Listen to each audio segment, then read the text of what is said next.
All right, guys. Hey, everyone. Welcome to another episode of the Black Spinner Music Vidcast with Al Horta and Andy Rodriguez. How's it going?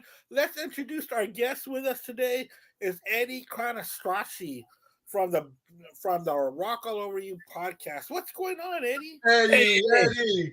hey, right on. It's just chilling at night. Was visiting. I'm at my mother's house. I'm visiting my mother. I was noticing the background was a little different. Yeah, this is the background when I visit my mother. Drink a little wine. It's it's what was it? It's like Tuesday or Wednesday. Tuesday night. Hey, I'm self-employed, so it all blends together. It's like one big day and night. Hey, man, that's pretty cool that you're your mom's because we're doing hip hop albums. So, word to your mother, bro. Yeah, I respect my mother. Mama said, "Knock you out." That's what she said before she went upstairs to watch her show. She's like, "Knock him out." Knock him out, son. So, you guys heard right. On Black Spinner Circle, we are doing our top 10 hip hop albums. Our favorite top 10. They're gonna vary a little different because when it comes to rap, you kind of cling to your region. I mean that's just the way that it is. And wherever you grew up is where you got most of your rap or hip hop from. So, without further ado, before we do that, we are going to talk about what's spinning. What's spinning for you, Ed? Well, I was listening a lot of hip hop. I was this I didn't put on my list, although I do love it. But I'll bring it up now because it is connected. And I think a few of you know because I talked about it on Facebook last week. I love the new LL Cool J album, The Force.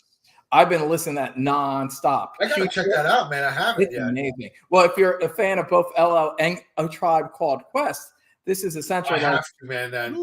yeah, Q-Tip produced it, and it sounds kind of like picture Mama Said Knock You Out smashed with A Tribe Called Quest album with just a little bit of a modern element, but not too much. It's both kind of old school and new school at the same time. It's like one foot's like in the past, one foot's pushing forward. And LL at 56, man, it's impressive, especially because rap, like even more so than rock music, rap is really a young man's game. It really is, yeah. Yeah. And I was shocked. Like I wrote LL off a long time ago, and I had a shared friend. He said, "Listen, man, I know your taste in music. You should check out the new LL album. It's awesome." I was like, "Okay, let me check this out." And it blew me away. I think it's his best album since Mama Said Knock You Out. It's an amazing album, and especially if you're also a fan of Q-Tip, it's essentially a collaboration. Like in addition to producing it, plus I don't think a lot of people know Q-Tip produced all the Tribe Called Quest albums as well. He does a lot of backup rapping, like they like he does a lot of the choruses. You hear Q-Tip on the choruses, so it really is like a collaboration. It's like LL and Q-Tip come along, some good guest appearances, but not too many, but there are good ones. He does a good the single right now is him with Eminem, and LL like matches Eminem at the speed. And that's the impressive thing, because that's not something that LL was kind of noted for. Like, no one ever thought of him as like a fast rapper. And he does it, man. And at 56, it's impressive. Like I actually think he bests Eminem. Like it's really impressive what he does. The lyrics are great. It's an amazing surprise late in the game album, and everyone should know that. Yeah, so that's the big thing. I've been listening to a lot of stuff, but that's definitely the new album I've been spinning the most. Wow, I gotta check that out. Yeah, and I've just been listening to a lot of Black Sabbath, as I always do anyway, but I am planning my next video is going to be a Black Sabbath Rankorama, which I've never actually done. I've done a lot of Black Sabbath videos on my YouTube channel, but I never actually did a ranking video. Like I've always just done kind of chronological discography reviews. So they're really the only one in terms of my favorite bands, like my top 10 favorite bands. Yeah. Sabbath is the only one that I haven't done a Rankorama for yet. And I've been promising it for years. And because my YouTube channel finally crossed 2,000, got past 2,000 subscribers, I decided as a gift to the hardcore fans, I would do this Black Sabbath Rankorama. So I've been spinning a lot of Black Sabbath. So it's LL Cool J and Black Sabbath. That's pretty much all I've been listening to for like the past week. Yeah, check out. I'm sorry. Go ahead. Check out Eddie Canastraci's YouTube channel, man. Yeah, I just listened to your Metallica episode, and you hit a lot of great points on that, man. So Yeah, thanks. I was also, I forgot. I was also listening to the Black Album a lot. yeah, the Black Album. Yeah. Yeah, I was listening to Metallica's Black Album a lot because of that video. And yeah, if anything, I think it was a little like, maybe it's more than a good album. I was like, listening to it. I was like, I think I kind of underplayed it a bit, even though I was sticking up for it. I mean, it's still definitely my fifth favorite album, but it's a strong fifth favorite. I think it's a good album. It's a great album, I think. I think it's really great. You don't sell over 30 million albums, and well, I guess there's shit albums that sold a lot. Yeah, not many. Most of the like the classic rock albums, like the ones that are on the league. Now let's look at them. It's Led Zeppelin 4. It's Back in Black's the only one that sold like even more, like past like 60 mil. It has a decade on it too. So yeah, but Led Zeppelin, Pink Floyd, A Dark Side of the Moon, Appetite for Destruction, Nirvana's Nevermind. That's like in terms of hard rock or metal, that's pretty much it at that level. So obviously the Black Album, there's something about that album that's in league with all those albums. And yeah, I mean, it's just, the songs are classics. It's like a perfect streamlined mainstream version, I think, of what Metallica was doing in the 80s. It's the kind of album that, yeah, you get really burned out on, and there were so many singles from it, and they get played so often that it's a kind of album you need to be kind of away from maybe for like 5 years. Like for 5 years, I don't want to fucking hear the Black Album. Yeah. But Led Zeppelin was a little like that for me sometimes, But if you haven't listened to it in a while, go back. You'd be surprised how good that is. It's a great album, I think. So that's something else I was listening to. It's crazy that you never done a Black Sabbath Rankorama. Does it? Because I was always breaking up in eras, like, because I love Black Sabbath so much. They're like a top 5 band for me, that I always wanted to kind of dive into them in a deeper way than just a ranking video. So like first I did an Ozzy era one where I just focused on Ozzy. Then then I did Heaven and Hell Mob Rules when they had like deluxe editions came out, and I got them on vinyl. Yeah. And I had so much to say about those 2 albums because I love them so much that I just wanted a video about them. And then finally, it was at a point where I said, well, there's a lot of, I love Born Again, and I grew to like the Tony Martin era, that even though I slept on it for a very long time, I think like a lot of people, but I grew to like it, and I kind of wanted to discuss that era in itself. Like I didn't want to rank it. I just want to kind of examine the Tony Martin era because it's a neglected era. So I ended up doing a third video just doing that. And that's when I was promising at the end. I said, I'm going to do a Rankorama and rank it all now. And then I went in a different direction. I did an Ozzy Osbourne Rankorama the following year.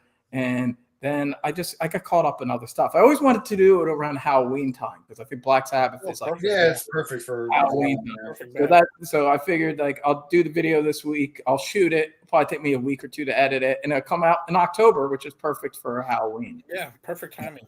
Yeah, cool. Hey, Al, so what have you been spinning, man?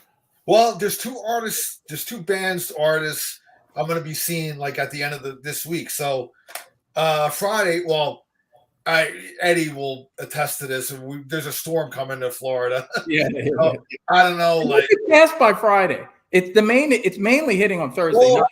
Well, the thing is, it's supposed to end like early Friday morning, like 2 a.m. They're saying, but after a hurricane, the day after, there's still a lot of surges of water and there might be damage. Now the concert I'm going to see this guy in on Friday is in Clearwater. It's like right by the water. Well, that might be an issue. I don't know if it's going to F things up and it's going to, postpone it. But Friday in Clearwater, I'm going to go see Yngwie Malmsteen. So, tell me about that one. Yeah, this is his live album, Trial by Fire, live in Leningrad, that came out in '89. I was just listening to this. It's actually a damn good. I mean, if you're an Yngwie fan, like the early, to me, his best era is the whole '80s era. All his run of albums, his albums. He had he had 4 studio albums in the '80s. So he had, Rising Force, Marching Out, Trilogy, and Odyssey. And then this was the tour for Odyssey. So this has Joe Lynn Turner singing for him at this time. And it's a great live album, great vocals. I love Joe Lynn Turner. He's a great vocalist. And So I've been spinning this one in anticipation of seeing him Friday. Now, I don't know if I'm going to see him Friday or not, but it's going to get postponed or canceled. I don't know because Clearwater's right by the water. So I don't know if they're going to have damage or whatever, because it's supposed to be a pretty big storm. So the following day, I'm going to see the band Beat, which is Steve Vai, Adrian Blue, Tony Levin, and Danny Carey. They're doing the 80s era King Crimson. So I've been jamming Three of a Perfect Pair in the car. I've been having my dad's truck, so they're both cassettes. He has a cassette player. Okay, you're seeing it. Well, if it happens, you're seeing Yngwie one night, and then Steve Vai the following. Yeah, that's a Guitar Hero, like you know what I mean. Wow. So yeah, Saturday, and they're playing in Clearwater at that Ruth Eckerd Hall where we saw Dylan. That's a great venue. Dylan. Yeah. So you also saw Pat Travers there. Yeah. So I've been spinning those two. So Three of a Perfect Pair and Yngwie, live in Leningrad, Trial by Fire. So those are the two I've been spinning. I stopped by a record store today too, because I was working kind of down south, about 2 hours away from where I live.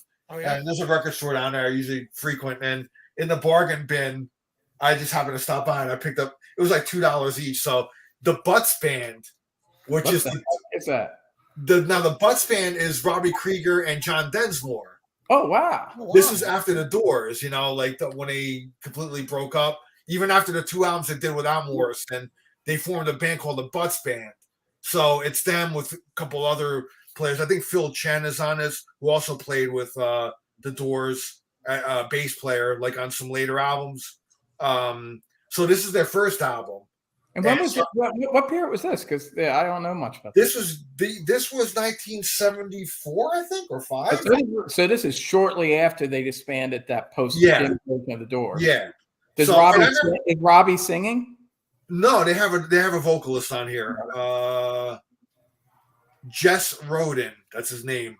How would you describe it? Is it bluesy? I didn't listen to this yet. Oh, so you haven't actually listened to it yet? Yeah, so I haven't listened to it yet. But I knew I knew Butts Band was Densmore and Krieger, so I'm like, for $2, let me pick it up, man. I like the cover.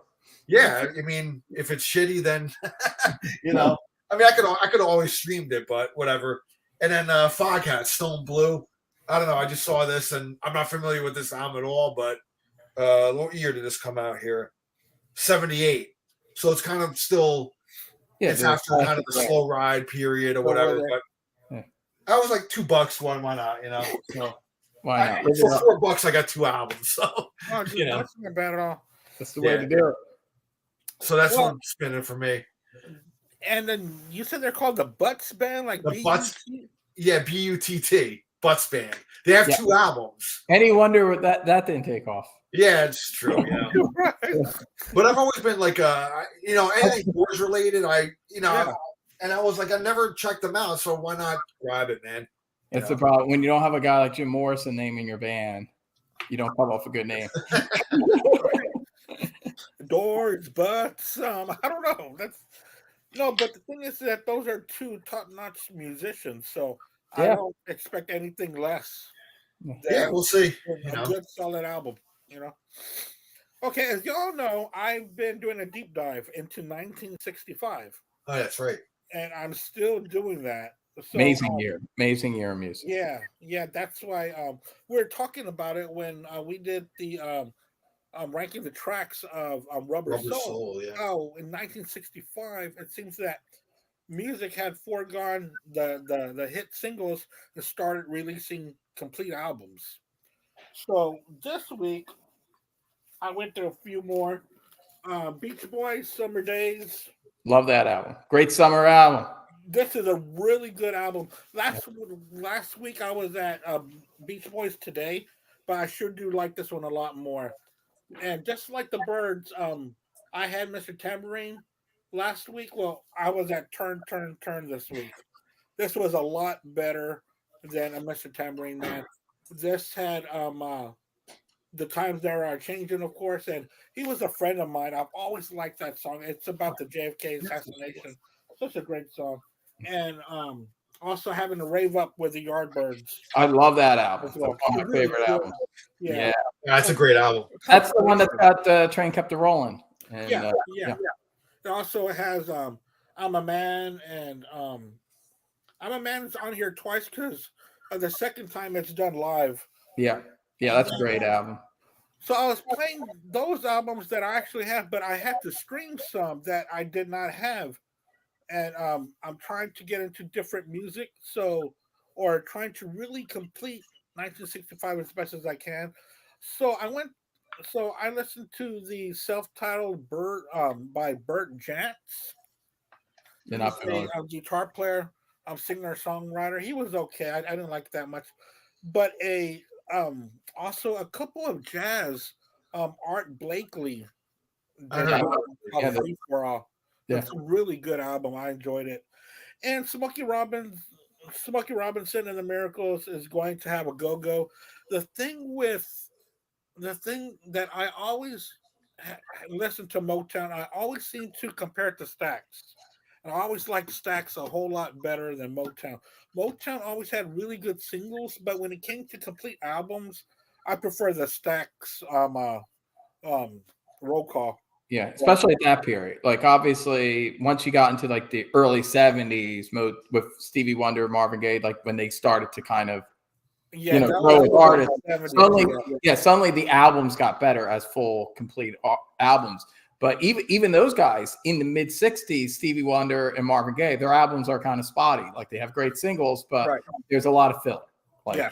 that. Yeah, That it was wasn't until they got control over their own music yeah, exactly. and kind of were able to pick their own musicians, because everything sounded so generic, kind of. And there's a lot of covers. Time. Yeah. Yeah.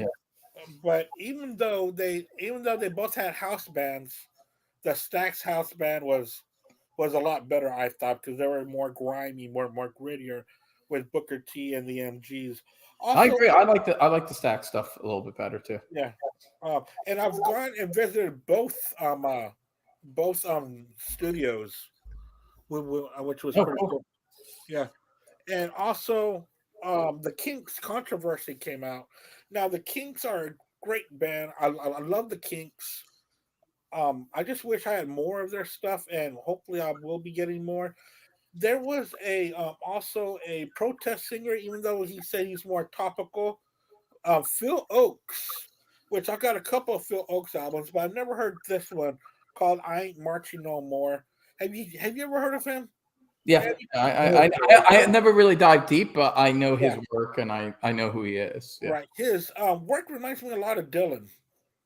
Yeah, well, like early Dylan, yeah. Yeah, early Dylan. Yeah, exactly. Hoodoo Man Blues, which was pretty cool because Great album. I love that album. yeah, that was a really good album. That's along with what's his name? The guitar player. It's Junior Wells, isn't it? And, Yeah, it's Junior Wells and with Buddy Guy.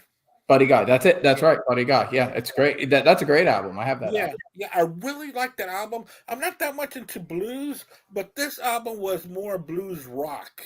Oh, well, if you like that, you might like more blues than you realize. You should dive into a lot of the 50s electric blues, like out of Muddy Waters, Howlin' Wolf, John Lee Hooker, especially because you like ZZ Top and stuff. Like a lot of that stuff is very rock and roll. Like, I mean, it's not really like, it's not like depressing down in the Delta music. It's more like, hey, let's go to a bar and let's fuck shit up. Like it's really rowdy, essentially like slower, sexier rock and roll music with loud guitars and yeah. So you definitely, I would definitely point you to.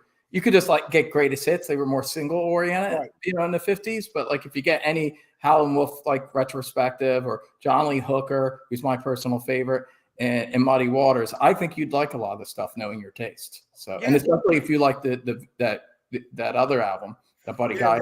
Hoodoo Man's Blues was a good album, and another album after that that I really enjoyed, and I've heard this one before, and I want to buy it or whenever I find it. But the Paul Butterfield Band was a really good album too.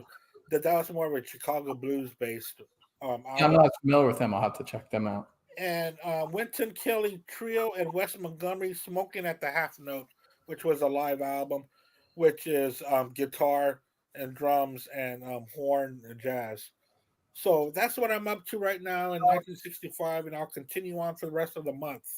Cool. My Very cool. 1965 findings. All right, let's say hello to Jimmy Swartz. How's it going, Jimmy? Thank you so much. So let's get started with our top 10 albums, our top 10 favorite hip hop albums. I have a feeling all our lists are going to be pretty different, man. I think so. Okay, I don't know. I think we might have one or two that we all We're have. gonna me and Eddie, I think, are going to.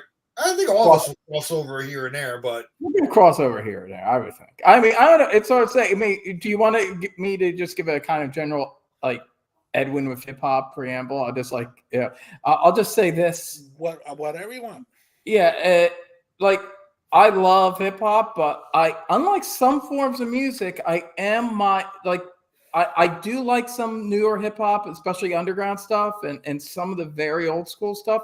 But for the most part, unlike other forms of music, I am a little more era-based with them. And it's not just for nostalgic reasons and stuff like that, because I'm not like that with rock and a lot of other kinds. But for one thing, it's a newer form of music. You know, hip-hop only essentially started and really caught on in the 80s, you know? Right. And so compared to rock and jazz and R&B, it's a newer form of music. So it doesn't have that same shelf life of old albums you can get past to. So when it comes down to it, it's a lot of stuff I dug in high school and my like early mid-20s. And for the most part, the hip hop I like best, which you'll see because there are even some of the same artists pop up a couple times in this top 10, because I was thinking, should I space this out? And I could have spaced it out with different artists, but I wanted it to be really legit. I wanted it to be really my 10 favorite hip hop albums. Yeah. And there just happens to be a couple artists that really dominate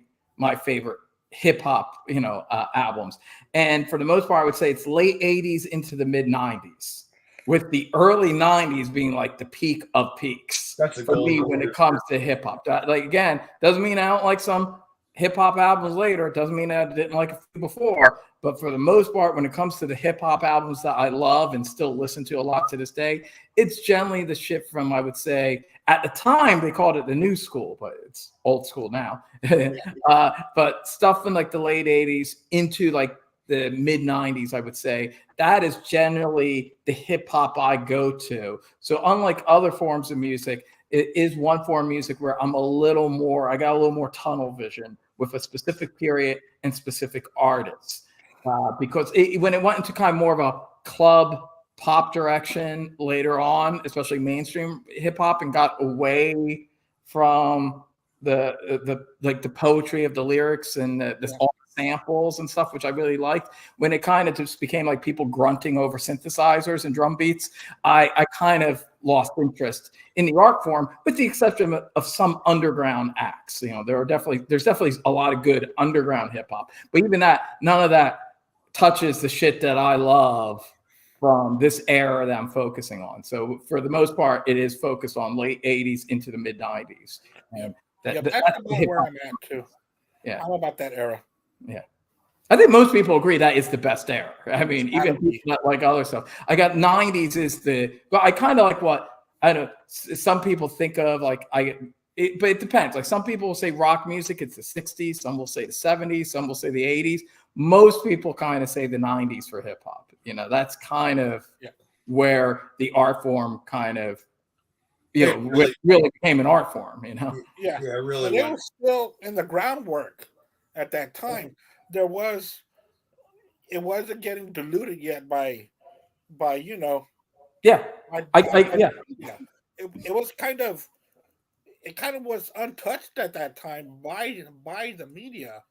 Where it was if anything, I felt it was more running parallel to rock than to R&B. And in fact, a lot of hip hop acts at the time, hardcore hip hop, they were very cynical of acts if they crossed over too much to R&B, which was seen as like selling out.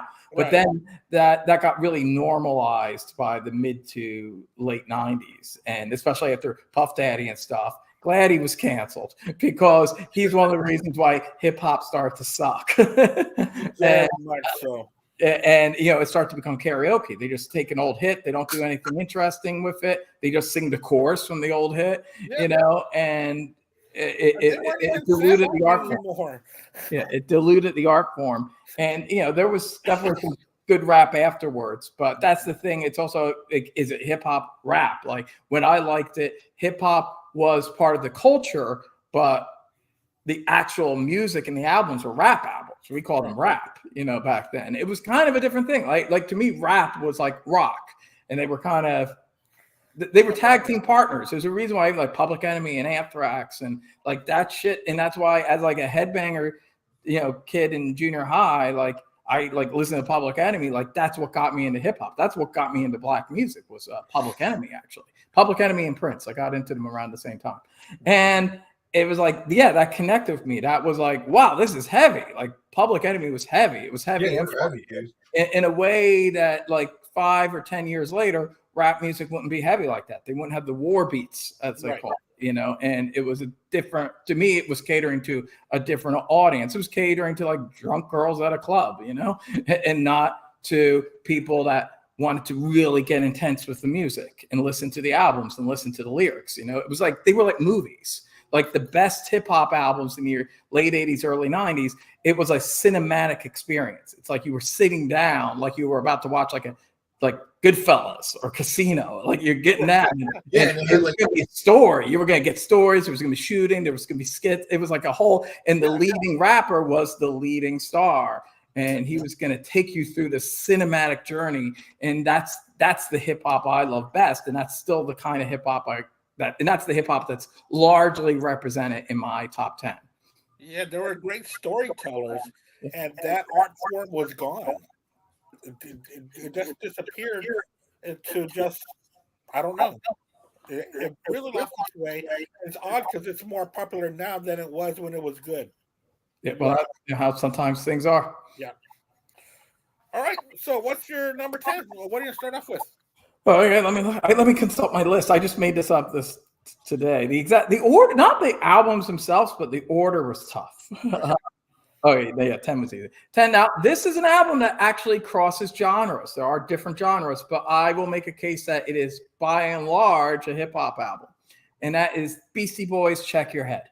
And at 10, I think, yeah, there are rock songs on it. There are fusion jams. It crosses genres a little bit. But if you actually look at like song for track by track, song by song, it has more hip hop songs than anything else. It does have more rapping on it than anything else. So I consider it just an experimental hip hop album that crosses genres in the same way the Beatles were a rock band that crossed over into other genres. Like to me, the Beastie Boys doing a rock song was like the Beatles doing an old ragtime song. You know what I mean? But at heart, they were a hip hop band the way the Beatles were at heart a rock band. They were just a hip hop band that was using the full spectrum of music from the past as well in their vocabulary of making an album.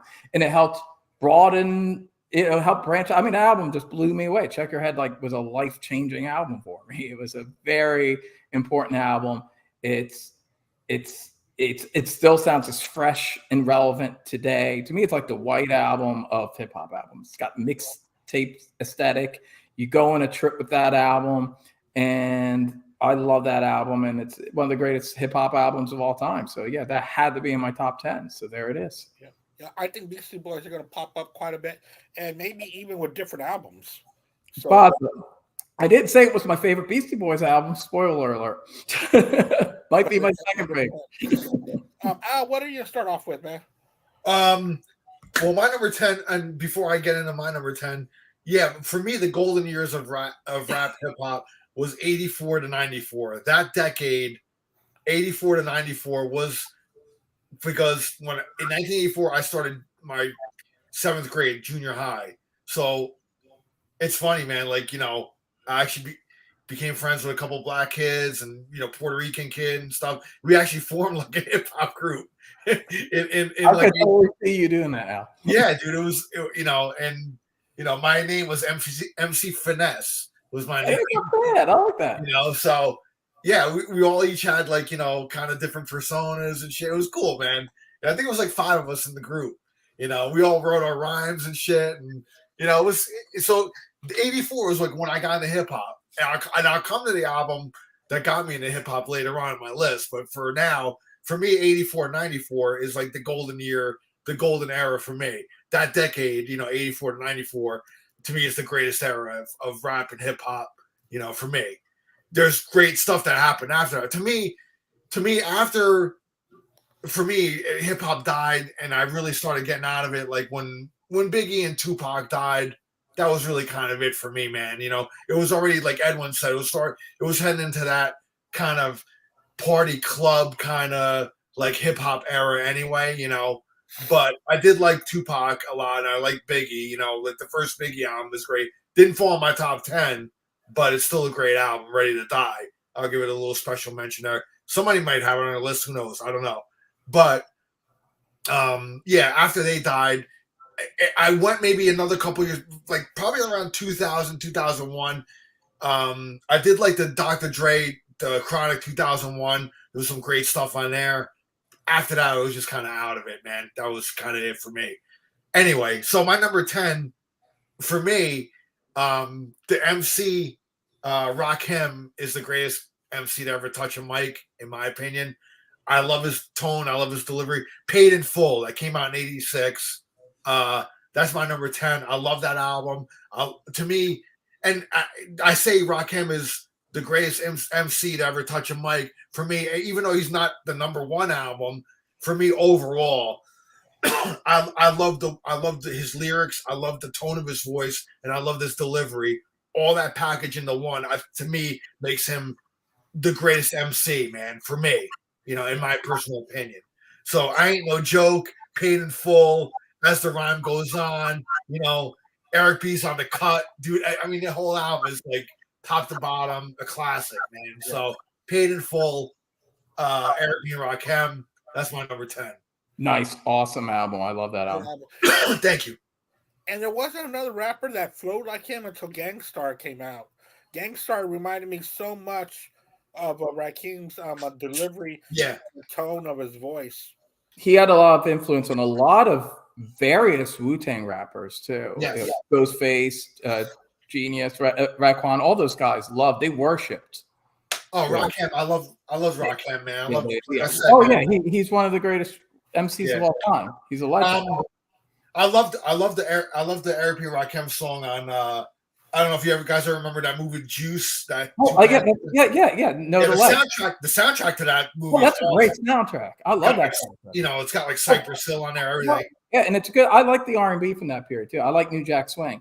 Yeah, that's good. It's like it's all rap tracks or New Jack Swing. It's a great soundtrack. I always loved that song, and I bought that soundtrack for that song when I came out. I also did like the Naughty by Nature song a lot too. Uptown Anthem is a great song. Oh, Uptown Anthem, yes. Yeah, great song. But Juice Know the Ledge, man. Oh man, that song's awesome. But I like the first 3 or 4 Kim and Eric B albums are all great. They're all solid albums. Paid in Full is my favorite as well. Well, the Follow the Leader is really great too. That's a great one too. But I would say, Rakim's definitely one of the greatest rappers of all time. Amazing. Great choices. Thank you. That's like the first, I think it's kind of one of the first really solid old school. That's still on the cusp. I consider that still like an old school rap album. It's pretty bare bones. It's kind of minimalistic the way that the mid 80s was. Before the more Bomb Squad layered productions kind of took over. But with a few exceptions, I found you probably are a little more into that because you came into it a little earlier than me. But for the most part, some of those earlier rap albums are a little crude for me. I'm not as into them. They get a little boring after a while, but not that album. That album is like really solid all the way through. And it's one of the great old school rap albums as far as I'm concerned. Love it. Awesome. Thank you. My number 10, what I'm going to start off with, we've already talked about him, and now I'm interested in what you were talking about, but Bad by LL Cool J. Yes. What I'm starting off with. Nice. Love that album. Great album. This was one of the first rap albums I ever heard with. Fucking great. I love that album, man. Yeah. I'm Bad the first one you heard? Yeah, the first song, yeah. Yeah, the same here. My brother used to lift weights to it. Yeah. Oh, you couldn't help but get pumped up for that song. Such a great pumped up song. My hat's like a shark fin. Badass. And I love when he grabs the walkie-talkie. Give me that walkie-talkie. Yo, this is LL Cool J, and I'm Yeah. so bad. It's awesome. It's awesome. You can't get cooler than fucking LL Cool J, especially during that period, man. About this whole album. The whole album's consistent too. It's a good album. Yeah. I like the doo-wop song. There's a lot of stuff. Yeah. And that's when they were rapping back in the day of how good their skills were, Yeah. how badass they were, how better they are than you, and Yeah. the words of Slick Rick made everyone feel like crumbs back in the day. So I'm gonna start off with LL Cool J as my number 10 with Bad. Great one, man. Great choice. I'll say right now, in full disclosure, that didn't make my top 10, but it is in my honorables. So, Yeah. all right. Yeah. All right. My number 9 is a band I did reference earlier. One of the greatest albums of all time, period. It's an amazing album. I love this album so much. I felt bad making it 9. There just happened to be 8. I loved a little bit more. What I am talking about, but this probably has the greatest title of any rap album of all time. And it's Public Enemy. It takes a nation of millions to hold us back. How fucking badass is just that title? It's this. I will. Okay, the first rap album I got was not a rap album. It was the Less Than Zero soundtrack. Oh, okay. I got as a kid. I got the Great cassette. soundtrack. It's a great soundtrack. I got it because I didn't even see the movie, and the movie's not that good. The book's great. The book is Bret Easton Ellis. It's classic. It's one of my favorite books of all time. The movie is a really weak, like whitewashed version of this really dark book that Bret Easton Ellis wrote. And but the soundtrack was great. Bret Easton Ellis himself says the movie sucks, but I had a good soundtrack. The soundtrack's great. I got it because of a guy you were just talking about, Andy, LL Cool J. Going back to Cali was a single. That was a single from that album. It was that and the Bangles song. Their cover of Hazy Shade of Winter. They were which was great too. I was on there too. That was a good cover, and I like Most men. Yeah, they had it. Like most men, I had most adolescent boys were grown men who wouldn't have a crush on Susanna Hoffs. But the reason I got it was because of Going Back to Cali. Going Back to Cali blew my mind. It's like the first time I remember hearing like When Doves Cry as a kid. Like it just like I never heard anything like it. It's one of the most original rap songs ever. As much as I love that song, the real discovery when I had the cassette was flipping over to the second side, first song, Public Enemy, Bring the Noise, which was on that soundtrack. I'd seen the Public Enemy t-shirts. It was kind of like Metallica, like you would see the t-shirts. But I didn't know what they sounded like. I didn't know what Public Enemy sounded like. I heard that song, and as soon as it hits, the damn with the horns and Chuck D and Flavor Flav, and hearing them for the first time, it just blew me away. As much as I love LL, like for a year or two, I kind of forgot about LL. Like I became obsessed with Public Enemy. I ran out and got this album, and then Fear of a New Planet was the new album at the time, and I got that as well. But this was the album that had Bring the Noise, so which is the first song on this album. And this is before, like even before they covered it, Anthrax. Like it's shortly after. This all was like within a year. Like in a year or so, they had covered it, Anthrax, and then that would show up in the other album, Apocalypse 91. But as much as I love that version, the heavy metal version, I think the first version, the original version, is even more hard hitting. It's just funky and heavy, and then Cold Limpid with Flavor, goddamn, one of the best songs. Louder Than Bomb. There's so many. Night of the Living Bassheads. There are so many songs on this album. Every song is amazing. Every song is like a mini, like super production. It's like the Bomb Squad, and their first album is great. I do love the first album too, Bum Rush the Show. But this was like the album where they really took their shit to the next level. It's like kind of what like Overkill was for Motorhead. That second album where the band's like, or like Sad Wings for Judas Priest. It's that second album where the band like really lays down the gauntlet and creates a whole new sound and changed hip hop. This was really the birth of hardcore hip hop, and that's what I was like all about. And it's still to this day, it's still one of the most hard hitting and still catchy, but heavy groundbreaking albums of all time. It's a masterpiece. It's one of my favorite albums of all time. And somehow there are 8 albums that I like a little bit better. But it's when I'll tell you this, when I was in junior high, this would have been like second or third though. You know, it was like I was totally all in with Public Enemy. Public Enemy was my favorite rap group for a long time until we got into the mid 90s. That might be a spoiler alert, but and some people who have watched a video of mine and know me as a friend, they know who my favorite rap group is. It's not Public Enemy, but Public Enemy is my second favorite. But when I was in junior high, they were number one, PE number one, until some other group became number one. But PE was number one at that period. And I think they were the greatest. It's like James Brown was like the number one guy at his time, you know? Right. You couldn't touch Public Enemy, in my opinion, at that point. And it takes a nation of millions to hold us back. Number 9, a very strong number 9. Very good album. Very good. Al, what's your number 9, man? All right, man. My number 9, you couldn't. Now, by this time, 1986, I was really pretty fully immersed into like rap and heavy metal and stuff like that. But I was really, really into hip hop, rap, stuff like that. And this was the album that it took on a life of its own. Really, I think it brought a lot of people into hip hop.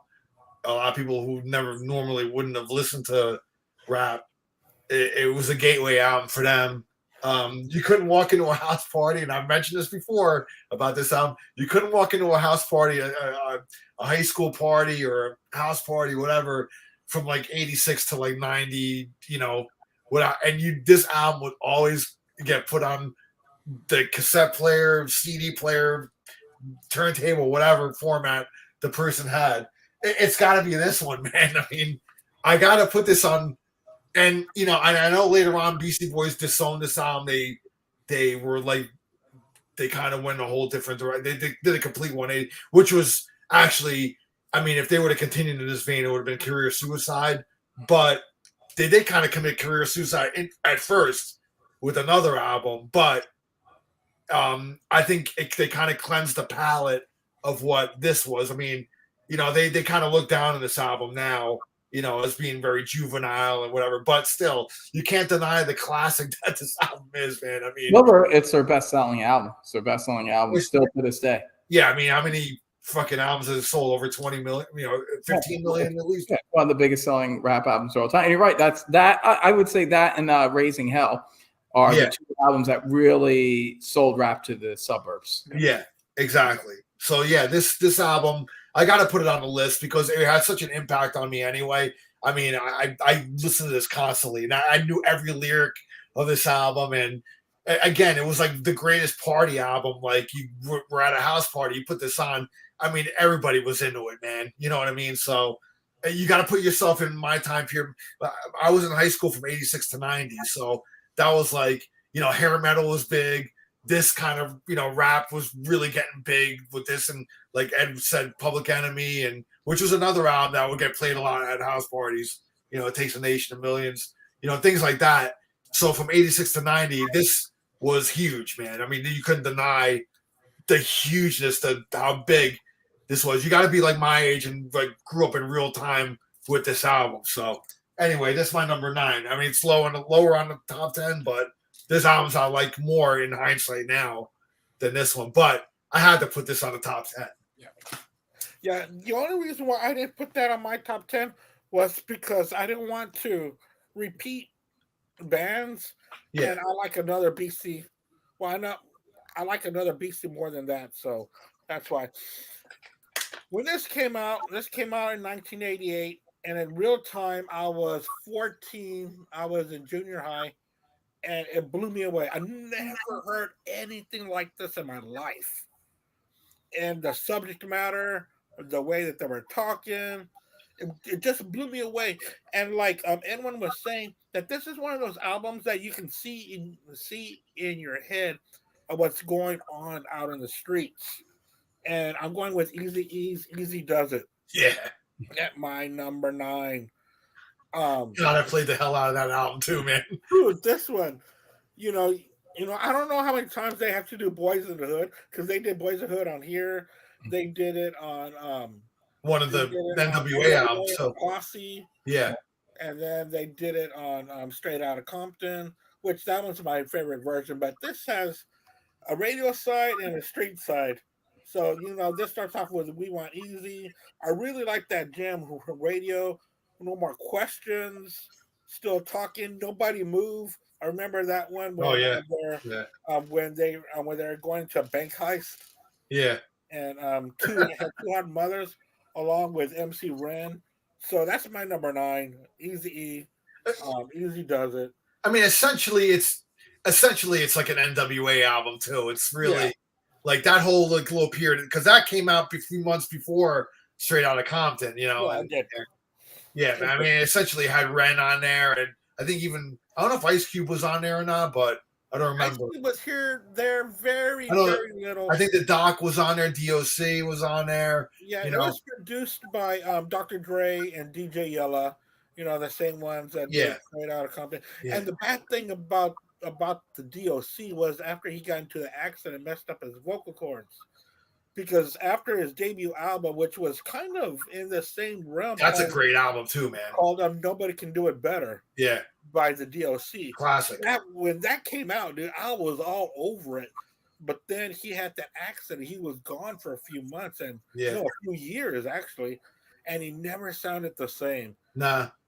But that's my number 9, man. Is Easy Does It from 1988.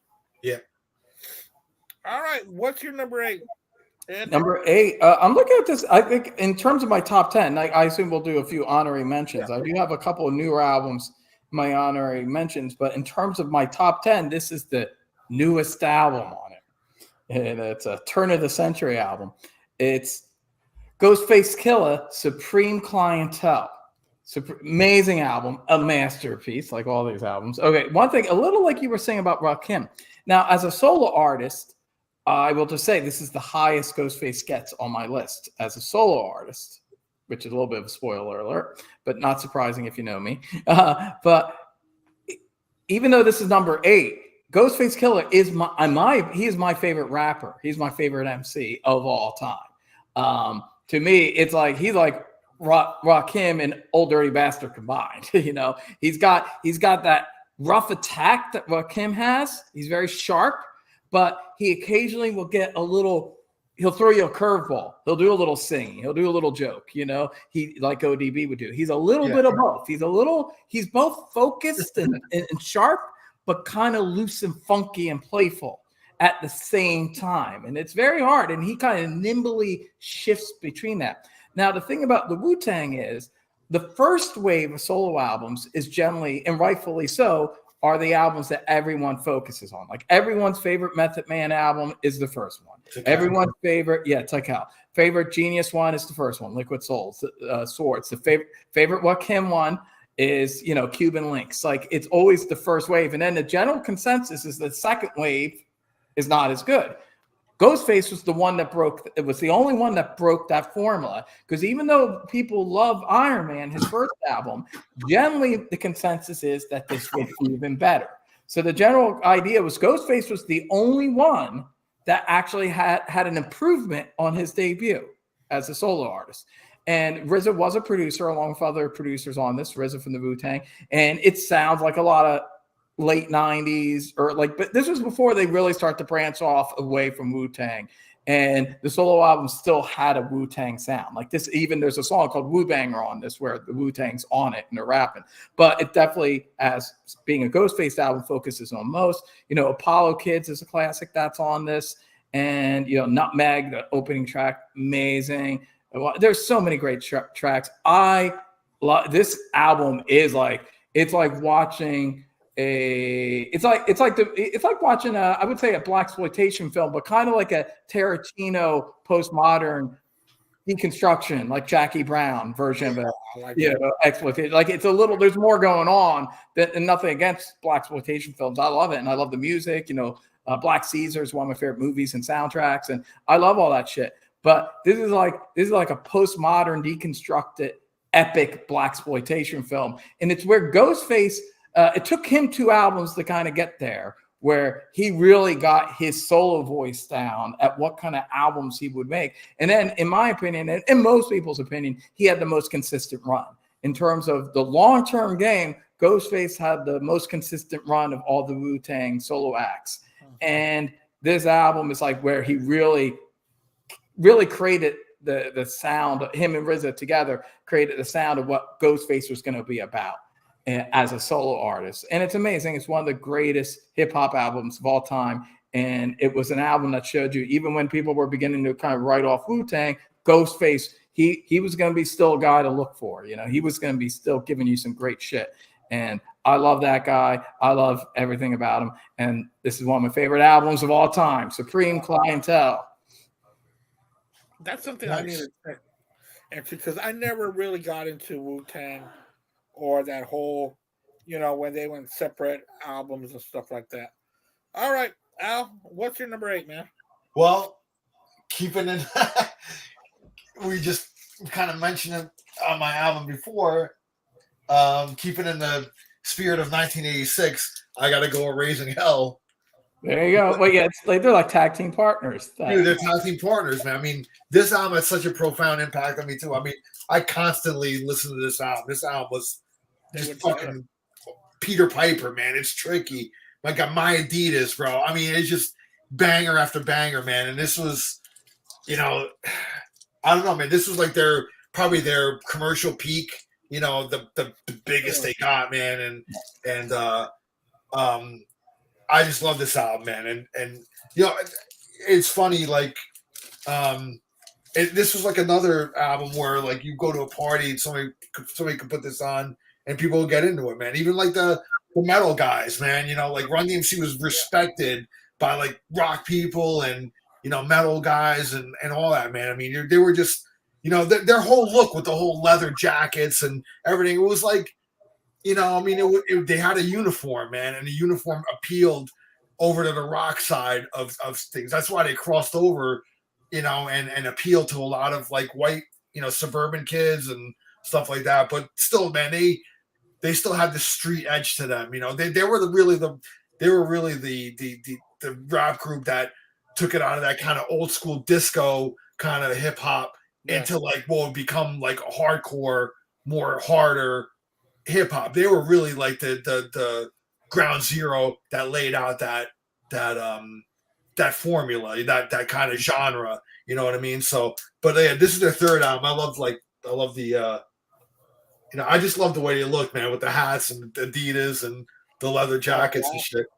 And this pressing here, original master recording, is by a label called Mobile Fidelity. Now they're a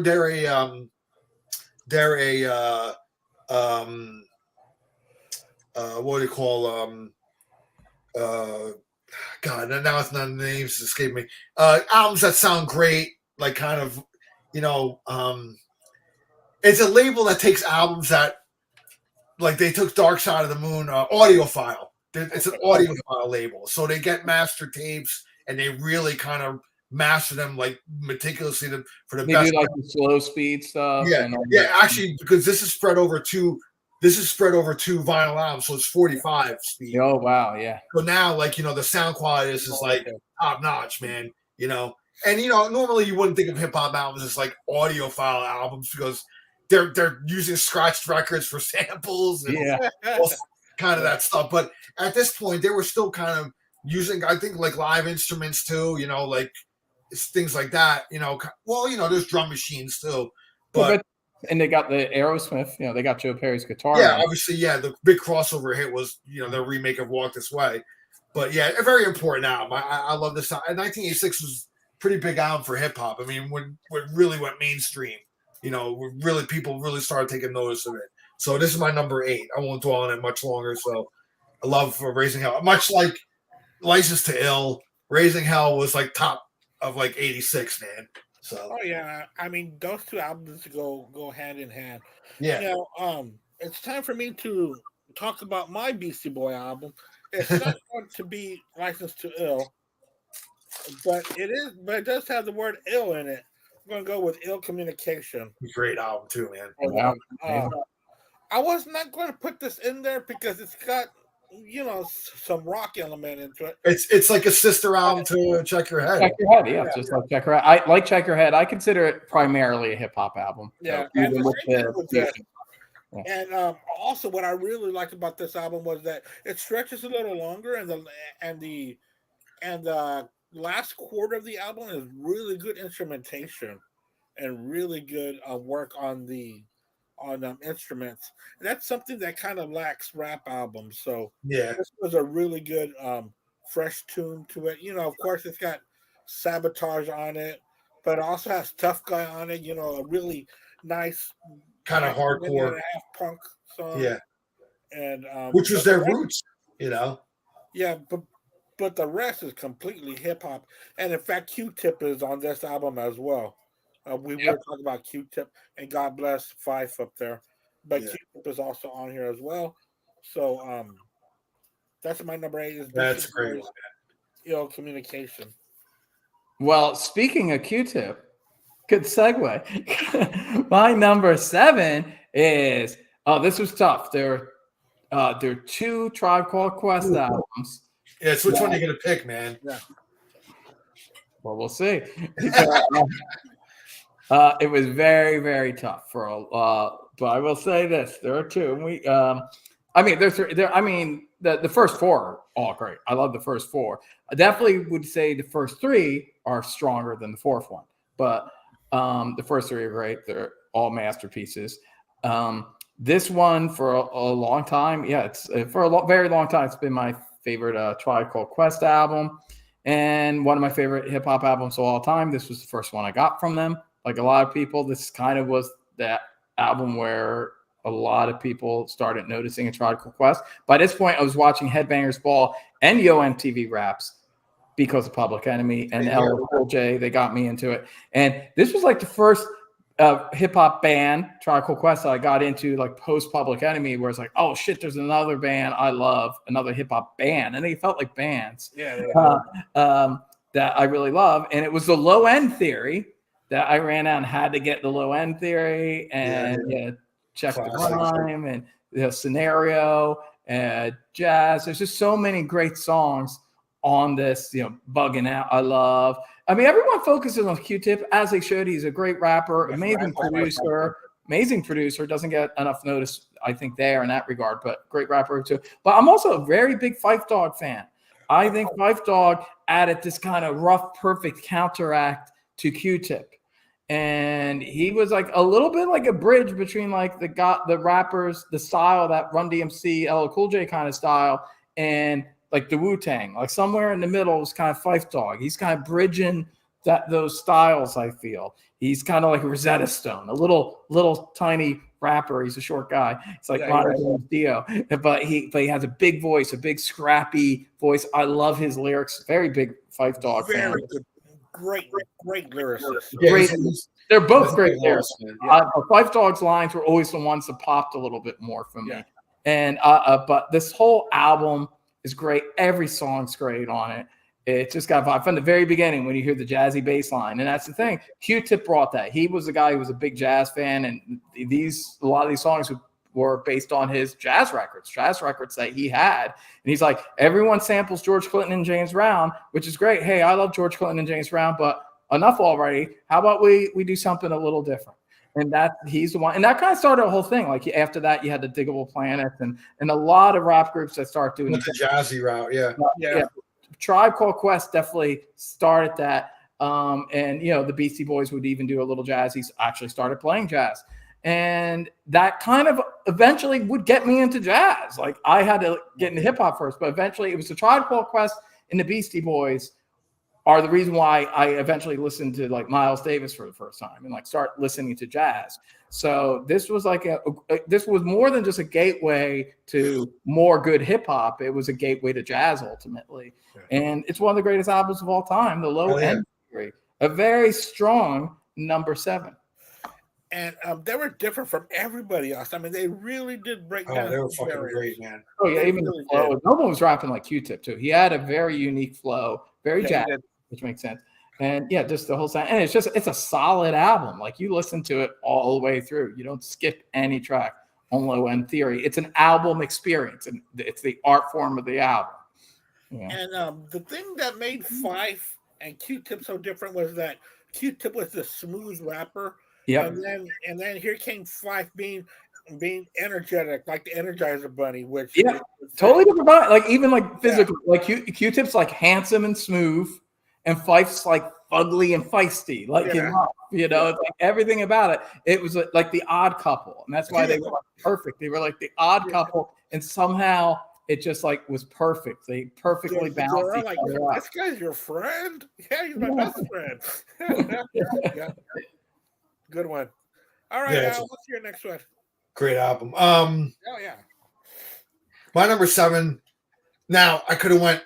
There's 2 albums by this group that it was like really kind of. What do I put in my top 10? And I mean, I could have both of them in my top 10, honestly. But I saved one for an honorable. But this one fell into my top 10. So it's actually the debut of the Cypress Hill album. First Cypress Hill album came out in '91. And I remember hearing how I could just kill a man. We were just talking about Juice. It was used in the movie. Great. That's where I first heard Cypress Hill. And I remember that song in the party scene when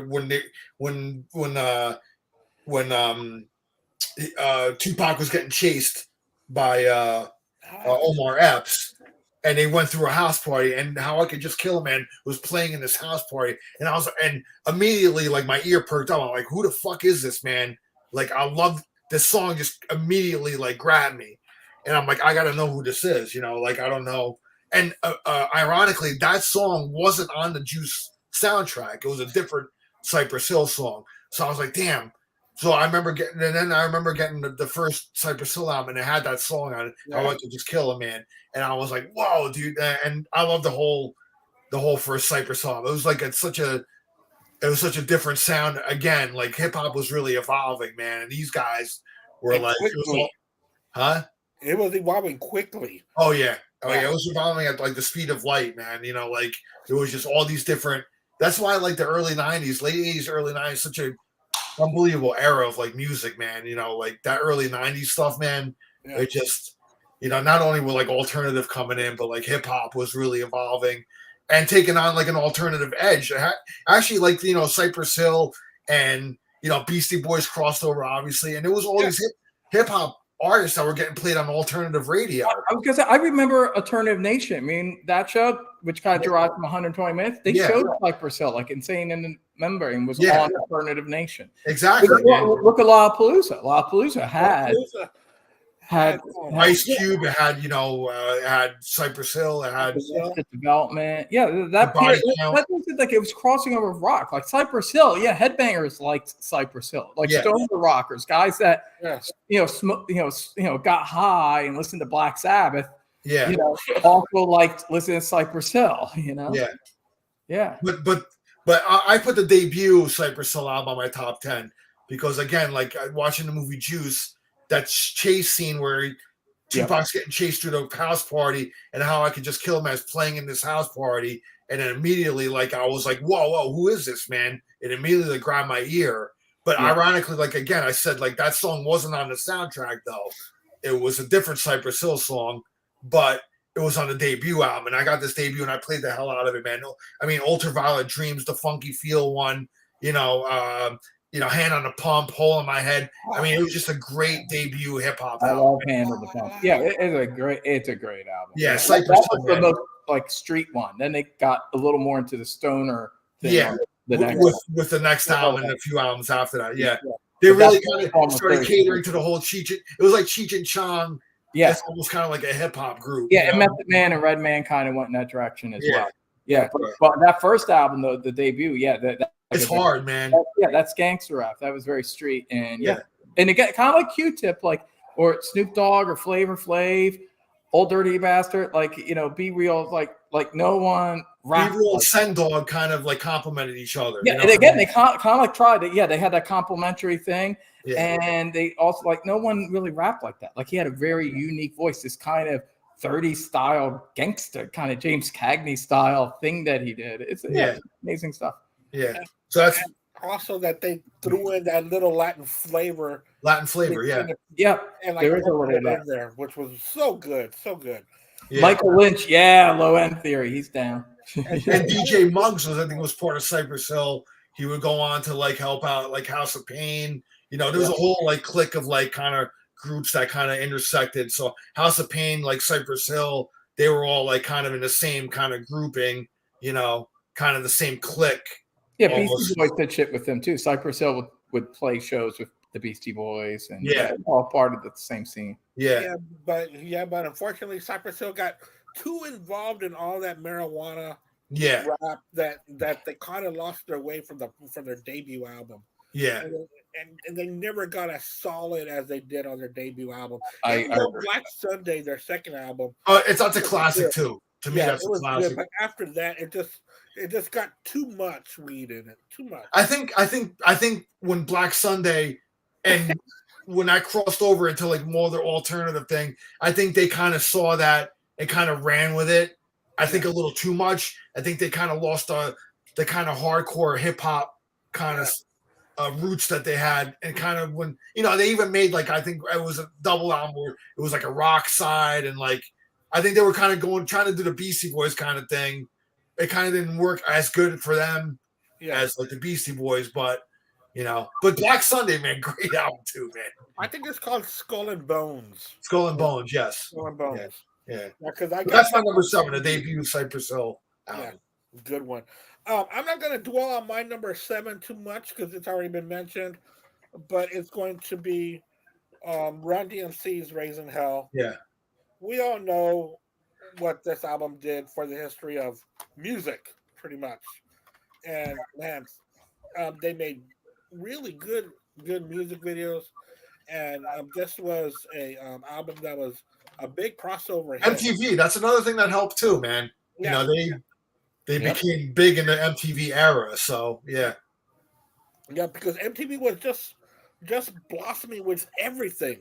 It was just anything could go at that time, especially there in the late 80s, early 90s. It was just all these genres were just thrown out there for our enjoyment, and man, it was great. What a great era. That's my number 7. Number 6, Edwin, what do you got? Okay, well, remember when we were Al, when you were like, well, which Tribe Called Quest album did you pick? Now, if you recall earlier, I said I have some repetitions here. Yeah.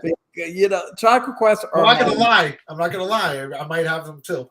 Yeah, I mean, 'cause I gotta be honest. Like, I was thinking like Andy, maybe I should space this out, and I do have some honorary mentions because there are some really great hip hop albums that just got squeezed out a little bit because there's a few artists that I just love more than anyone else. And Tribe Called Quest is easily my 4th favorite hip hop act of all time. There's only 3 that I would put above them. Very strong 4th, but for a long time, the Low End Theory for a very long time was always my favorite Tribe Called Quest album. But it was always kind of battling out this other one. And in the recent years, the past year or two, I was like, fuck it. I gotta admit, I love Midnight Marauders even more. I love Midnight Marauders even more. To me, Low End Theory is great. It's awesome. Kind of sets up Midnight Marauders, which is even better. Even better. Everything I love about Low End Theory, they double down on Midnight Marauders. It's Q-Tip's greatest production. Their rapping is they're confident. They know like this is like a victory lap after Low End Theory. And I mean, they're here. Yeah, here. Actually, I don't have the vinyl. I gotta get the vinyl. Yeah, I gotta get that. I'm gonna look into that. It's a great. It's a great album, man. Such a great album, and I have some very good. I have a feeling when Edwin comes over my house, he's like, "Yo, let me borrow that Midnight Marauders." Yeah, I was looking into that like a year or so ago, and it was very expensive. But it's just everything. It's just like pure jazz hip hop bliss. There's not one note of that album is that amazing. The rap, I mean, and it's Award Tour is probably their catchiest song they ever did. De La Soul's guesses on that, and just I love "We Can Get Down." Now, I was surprised they didn't release that as a single because to me that's a banger. That's one of the catchiest things they ever did. Electric Relaxation, one of the sexiest hip hop songs ever. I mean, everything about this album is great. I have some very fond memories. You know, kind of like what people say about Led Zeppelin, like Damone says about Led Zeppelin, play Led Zeppelin, you know, to get a girl in the mood. Let me tell you something. You put on Midnight Marauders with a woman, it's a little late, you maybe had a drink or two, some shit's going down. That's all I'm saying. It's a sexy fucking album, and it grooves. And I have some fond memories. I have fond memories of living on the Upper West Side with a beautiful young woman and to this album. And so maybe there's a little bit of that there too that brings back those memories. But the album's amazing, very close to me. It's like Rubber Soul and Revolver. You know, it's like, to me, it's really hard to, I mean, they're so close in quality and they're both great, but I will give Midnight Marauders I think most people would be the other way around. Most people would probably give it to Low End Theory, but I give Midnight Marauders a slight edge. Personally, it resonates with me just a little bit more. But they're both like they're both 10 albums, like, you know, like they're both solid. It's like comparing diamonds. It's like just two diamonds. There's just one diamond that I just get into a little bit more. So, but amazing. But to me, this is actually one of the reasons when I decided, oh fuck it, I'm going to repeat some bands, because I could not leave one of those two albums out. Yep. So there you go. Very strong 6, Midnight Marauders. It's an amazing masterpiece for the ages. All right, man. My number 6, and growing up in New Jersey, you know, Staten Island was just across the river, and this group was like, they were the pride of Staten Island, man. They were, you know, born out of there, and although, you know, one was from Brooklyn, and some of them were like kind of, but the core was Staten Island, and it's this classic. I gotta go enter the Wu-Tang 36 Chambers. I would. The reason why I love this album so much, I mean, it's a classic, but I love that they used like old kung fu movies as like skits and things like that. And I was such an old like kung fu movie freak, man. There was a time when, you know, Saturday mornings, man, they used to show, you know, old kung fu movies and karate movies and stuff like that on TV, man. I used to love it as a kid growing up, you know, even though some of it was like so over the top, you know, but it was it was fun. It was great. And I loved the themes that they rapped about, you know, it was just kind of like playing video games and you know, the like, you know, the whole, like, you know, they were like, it was like they were like a gang of, they were a group of like, you know, kung fu guys, man. It was like, you know, they just sat around watching kung fu movies, and they used that as skits on here. And so I don't know, I love it, man. I remember going to their store in Staten Island. They had a Wu-Wear. Yeah. Wu-Wear in Staten Island, and you know, I remember me and my friends going there, you know, and it was cool, man. And they were like big. They were big, and I think this album came out 91, I believe. And I mean, it was like one of the biggest albums, man. So I know Andy said you were never got the Wu-Tang, but being an East Coast guy and living so close in that area, you couldn't deny like their might be an East Coast thing, Andy. Yeah, North East, you gotta love the Wu-Tang. Yeah. So, yeah, I did see them at a festival, and it was like in 2000. It was like in the 2010s around there. Yeah. But I really, our old dirty bastard had already passed away. And I don't know. I went to go see Dwight Yoakam after. I'll say this. They're better. To me, they were better on album than they were live. I think live there were too many people in the group. I think it was there are like 100 guys on stage. It's like it was too disjointed in my opinion. You know, like it wasn't like concise. So it was kind of a mess live. Yeah, but he's right. But an album, though, it's a different experience. If you have never sat down and actually listened to it, it's very cinematic, and everybody, it's just like an ensemble cast, and they're like expertly used when they need to be used on the album. Exactly. Yeah, it's a different thing. I do admit, Wu-Tang Live is a little bit of a clusterfuck. Yeah. But on albums, it's like very precise. And I saw them live as well, and I've seen Wu-Tang live, and live it's not. Yeah, record, they're better on record. A lot of hip hop, because I've gone to a couple of hip hop concerts, it just doesn't hit me the same way as it does. It's more of an album experience. I do agree. Yeah. Jimmy James, you're right. You're right to love Tribe Called Quest and to go back to them. They are one of the greatest hip hop artists of all time. You know, we might hear more about that album, Al, later. Of course. Of course. I got it. It's a fucking shit. Come on, everyone knows I love the Wu-Tang. So What do you got for 6? Yeah, Al's already talked about this, so I won't go in too much because I talked about it as well. But the debut album Yeah, by man. Cypress Hill, it starts off with Pigs, How I Could Just Kill a Man, which Rage Against the Machine does a pretty good cover of it, but um, Cypress Hill is the best. Hand on the Pump, Oh yeah. Hole in the Head, Ultraviolet Dreams, the Funky Feel one. Man, this is just full of just classics, man. I remember the first time I heard this. A couple of buddies of mine down in Corpus when this came out, Cypress Hill was their favorite band.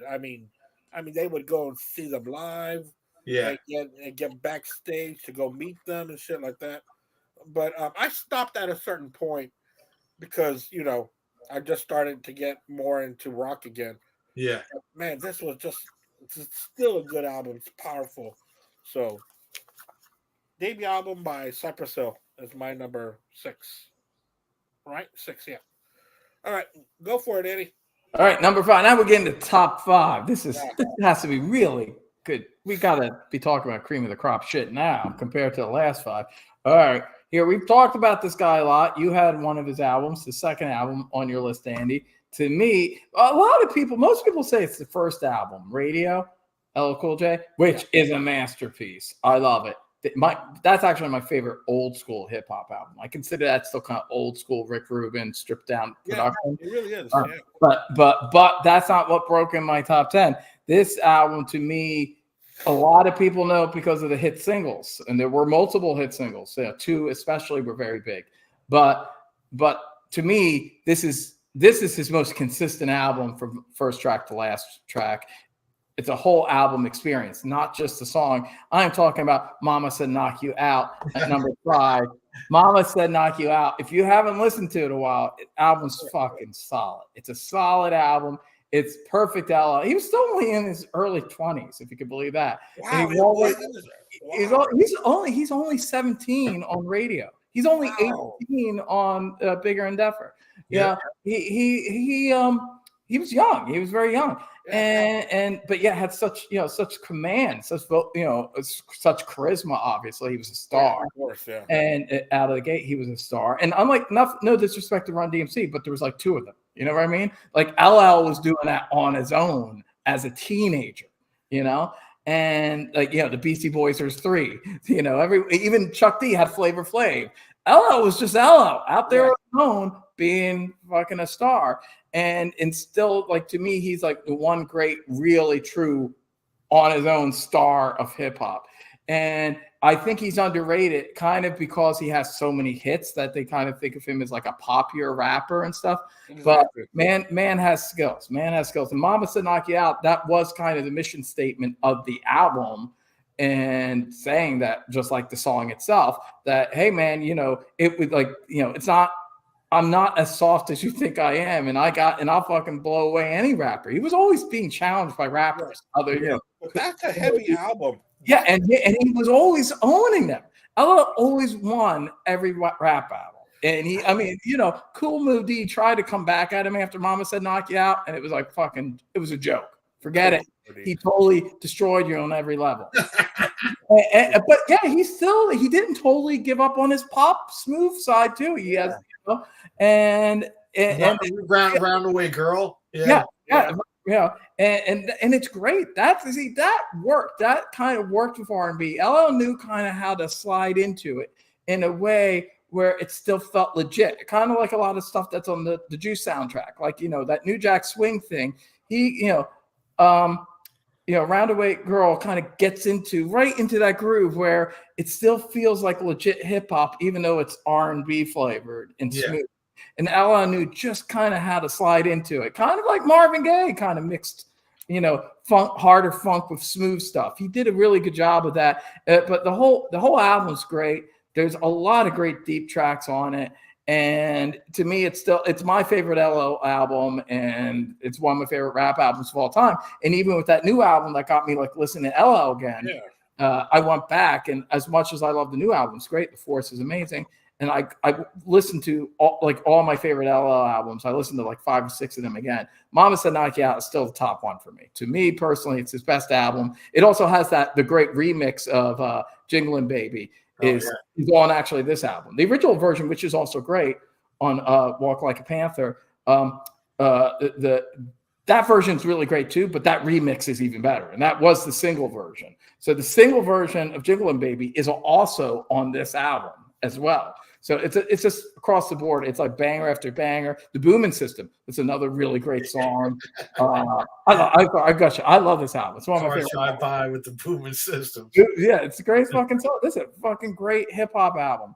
And it's funny because as big as LL is and as big as, like, you know, 2 of the hit singles were from this album, I still don't think people talk enough about this as a classic album as they should. It's up there. It's one of the great hip hop albums. It's an album statement, and it's fucking awesome. There's a reason why ladies love Cool James, because he's fucking top dog.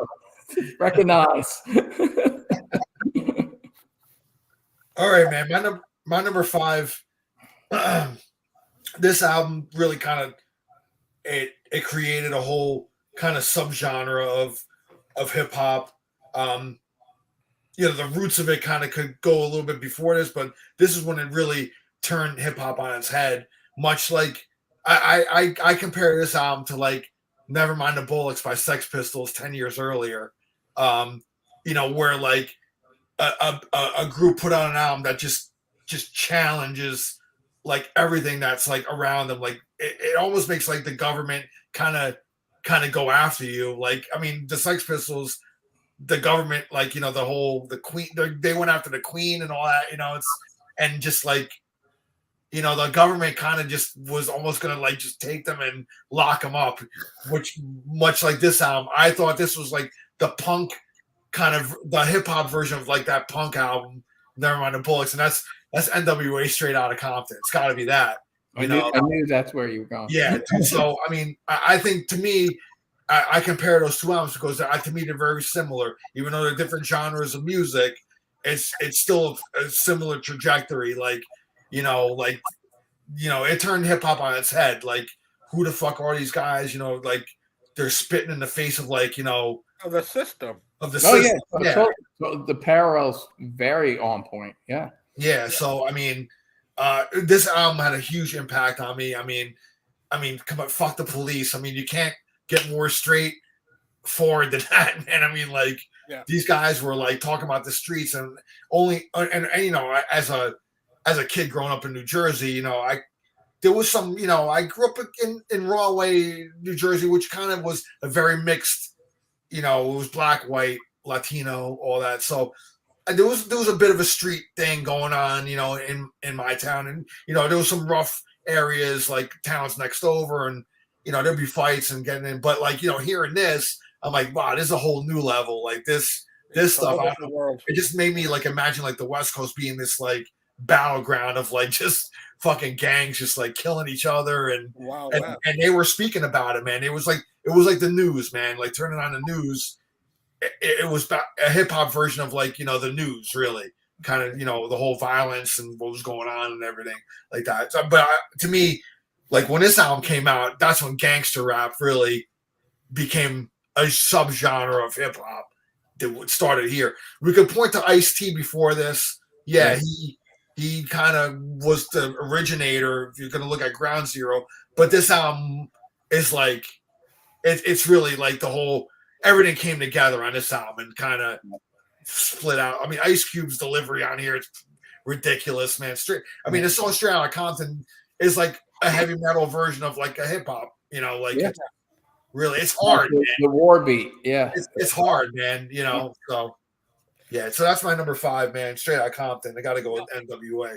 Yeah, and just like the Sex Pistols, they didn't mince any words. They told you straight up. They told you straight out, man. Like the Sex Pistols, really. There's, I mean, look, I mean, to me, post Ice Cube NWA is not like the full thing. It's not like it's kind of like Scab Sex Pistols after Johnny Rotten. Yeah, you needed Ice Cube in there, man. To me, yeah, Ice Cube gone is like Johnny Rotten gone from the Sex Pistols. Yeah, you know, he was the voice, And it's like he went off and had a solo career right away after the first album, just like Johnny Rotten did, you know? Yeah, I might be talking about that later. But yeah, Ice Cube went off in the same way. There's a lot of parallels between Ice Cube, Johnny Rotten, and NWA and 60. They both had kind of a scummy manager. That was the issue why they split. There's a lot of interesting parallels. Maybe I'll do a video about it one day. But I always parallel do a video about it. Yeah, man. I always paralleled, NWA and Sex Pistols. I always thought there's a lot of parallels. And it's funny, like, because those albums are really like they're a decade apart, man. 77 and 87. It's like a whole new. Yeah, it's like almost like exactly like a decade. It's like a decade. Yeah, there's a lot of parallels with how that went down. So, yeah, I'm gonna have to hear those albums back to back because all these points that y'all are making. I mean, both of these bands came out of nowhere, just talking shit about everything. Yeah, well, God Save the Queen. God Save the Queen was like saying "fuck the police." Yeah. There are a lot of parallels, definitely. And really, when you think about both those artists, it's really one album, and that's it, man. It's that's it. It's really just that one album. Yeah, I mean, no one cares about the later stuff that NWA did after Ice Cube left. Oh yeah, because I tried to love 100 Miles and Running. That EP that came out. Yeah, and that's like even better than the album that came after. But it's still not. It's not on that level. Ice Cube was like, as great as the other guys were. Ice Cube was really the vocal point. He was the Chuck D. Imagine Public Enemy without Chuck D. Couldn't happen. No, it couldn't happen. No. So when he left early, that made that first album something unique and special, just like the Sex Pistols. Yeah, because if you look at Ice Cube's solo career. Dude took off with America's Most Wanted. Oh yeah, that's more to me. That's where I continue. I followed Ice Cube. Yeah. I followed him too. Even though I tried with Eazy-E and stuff like that, it just wasn't the same. Because I've always heard that Cube wrote a lot of Eazy-E lyrics. Oh yeah, he's a very important factor, just like Johnny. Rotten was the Sex Pistols. The lyrics that he brought, he was the guy who can intellectualize the vision. Yeah. That's true. And so I definitely followed Ice Cube there. My number 5, that's already been talked about by Eddie, but it's going to be Public Enemy. It takes a million to hold us back. A Nation of Millions, yeah. Sorry, Andy, that we keep beating you with the albums. No, man, it's for you. It's just that minor higher. That's all. But the thing is, when you go through these songs, man, it sounds like a greatest hits album. Yeah, it's like one of those greatest hits album that is an actual studio album. Classic after classic. It's an essential album, man. Oh, definitely. Even if you're not a rap hip hop lover, you need to have this.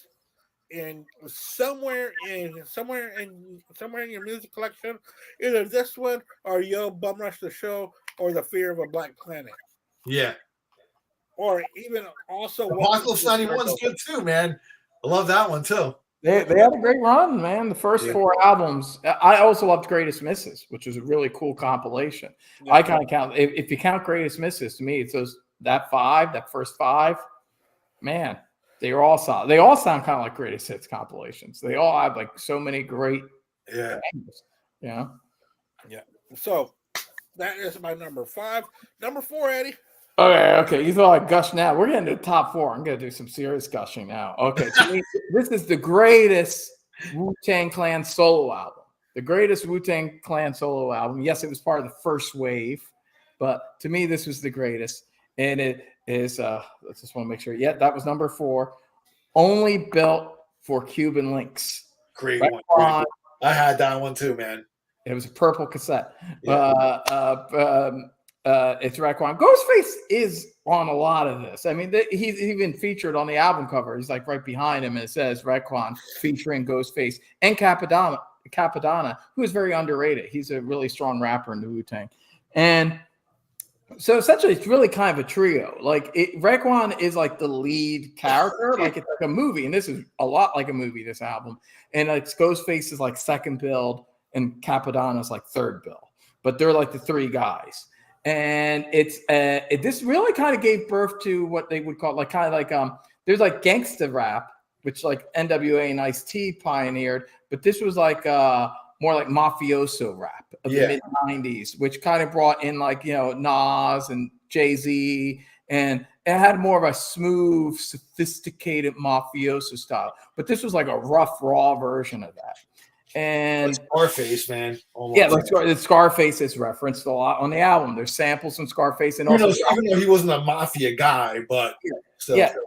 And Scarface, and also John Woo's The Killer is referenced a lot. There's reference, like you hear samples from it, and it tells a story. And it's just like every song, and there was also Incarcerated Scarface is a song on this album, and Criminology. God damn, is that song badass? Like one of the most just badass, funky, and hard at the same time. They were doing kind of like what Public Enemy and NWA did. The Wu-Tang brought the war beats, and this was like of all the solo albums, this was definitely the grimiest and the hardest hitting. This was like, arguably, it was like maybe on par.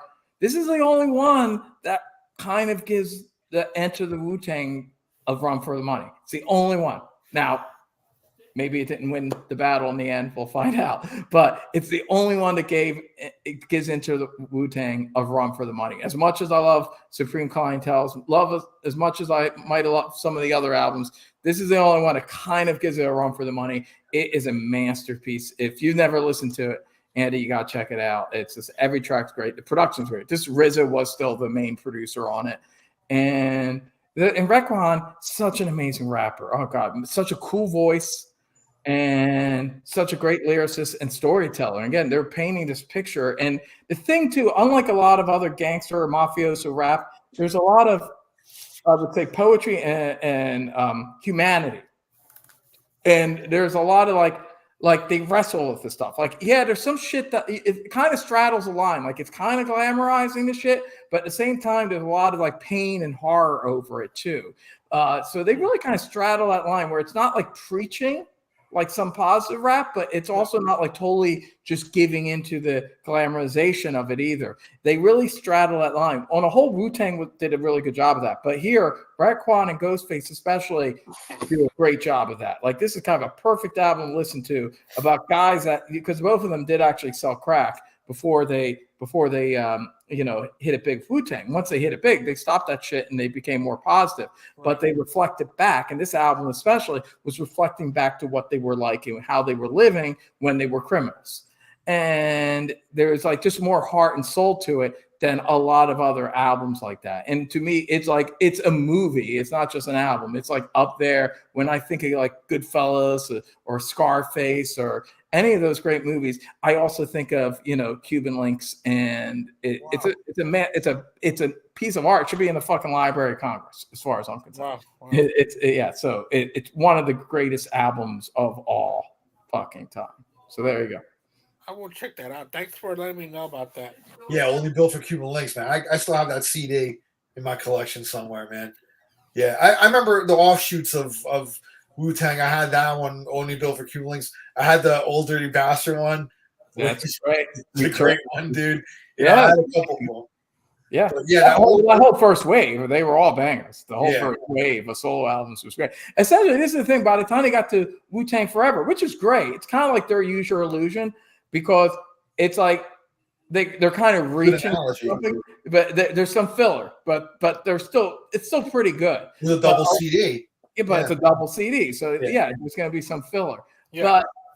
But most people don't realize that RZA produced all of the first solo albums, like entirely. Like he produced the entire album. So those were like 6 albums. So really, by the time you got to Wu-Tang Forever, that's really not the second Wu-Tang album. That's really more like their 7th or 8th album. Because a lot of them like intercrossed each other's like solo albums. It was almost RZA produced them all, and they're all rapping on each other's albums. They're just essentially They're essentially Wu-Tang albums that just they have feature performers. Yeah. But so like I don't think people realize. So some people say, oh, Wu-Tang kind of puttered out early. Well, no, they're just like they did like 6 or 7 albums, including not under the Wu-Tang name. That's all. Yeah. Oh wow. Okay. Yeah. Interesting. Yeah. So my number 4 and Andy just talked about it. You talked about it earlier. And this album was like ruled my world, man. And like, when did this come out? 87, right? It Takes a Nation of Millions. Was it 88? 88, I think, right? Yep. And I listen to this album so much, dude.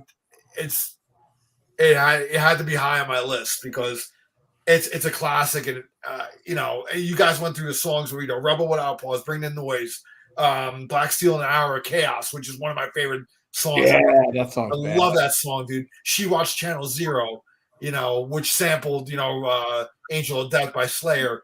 They were both on Def Jam, so you had that Rick Rubin kind of connection, with them and stuff. It was like listening to Public Enemy was like akin. I could go listen to Slayer and then listen to Public Enemy. It was just like all the metalheads really embraced, Public Enemy. It was like kind of like, even though a lot of the metalheads say, I'm not into rap or anything, but like that was like the one album and band like they really like gravitated to. Like it was like listening to a metal album, man. Really in like hip hop fashion. It was hard, man. The beats are hard. They sampled like I said, they sampled Slayer. She Watched Channel Zero. I love it, man. Black Steel and an Hour of Chaos, though, that story, like to me, Chuck D, as far as like I loved his lyrics, his flow, as well, man, and the tone of his voice. To me, he was like right below Rakim for me, man. He's like one of my favorite MCs of all time. So yeah, so I'm gonna go Public Enemy, It Takes a Nation of Millions, Hold Us Back, number 4. Nice.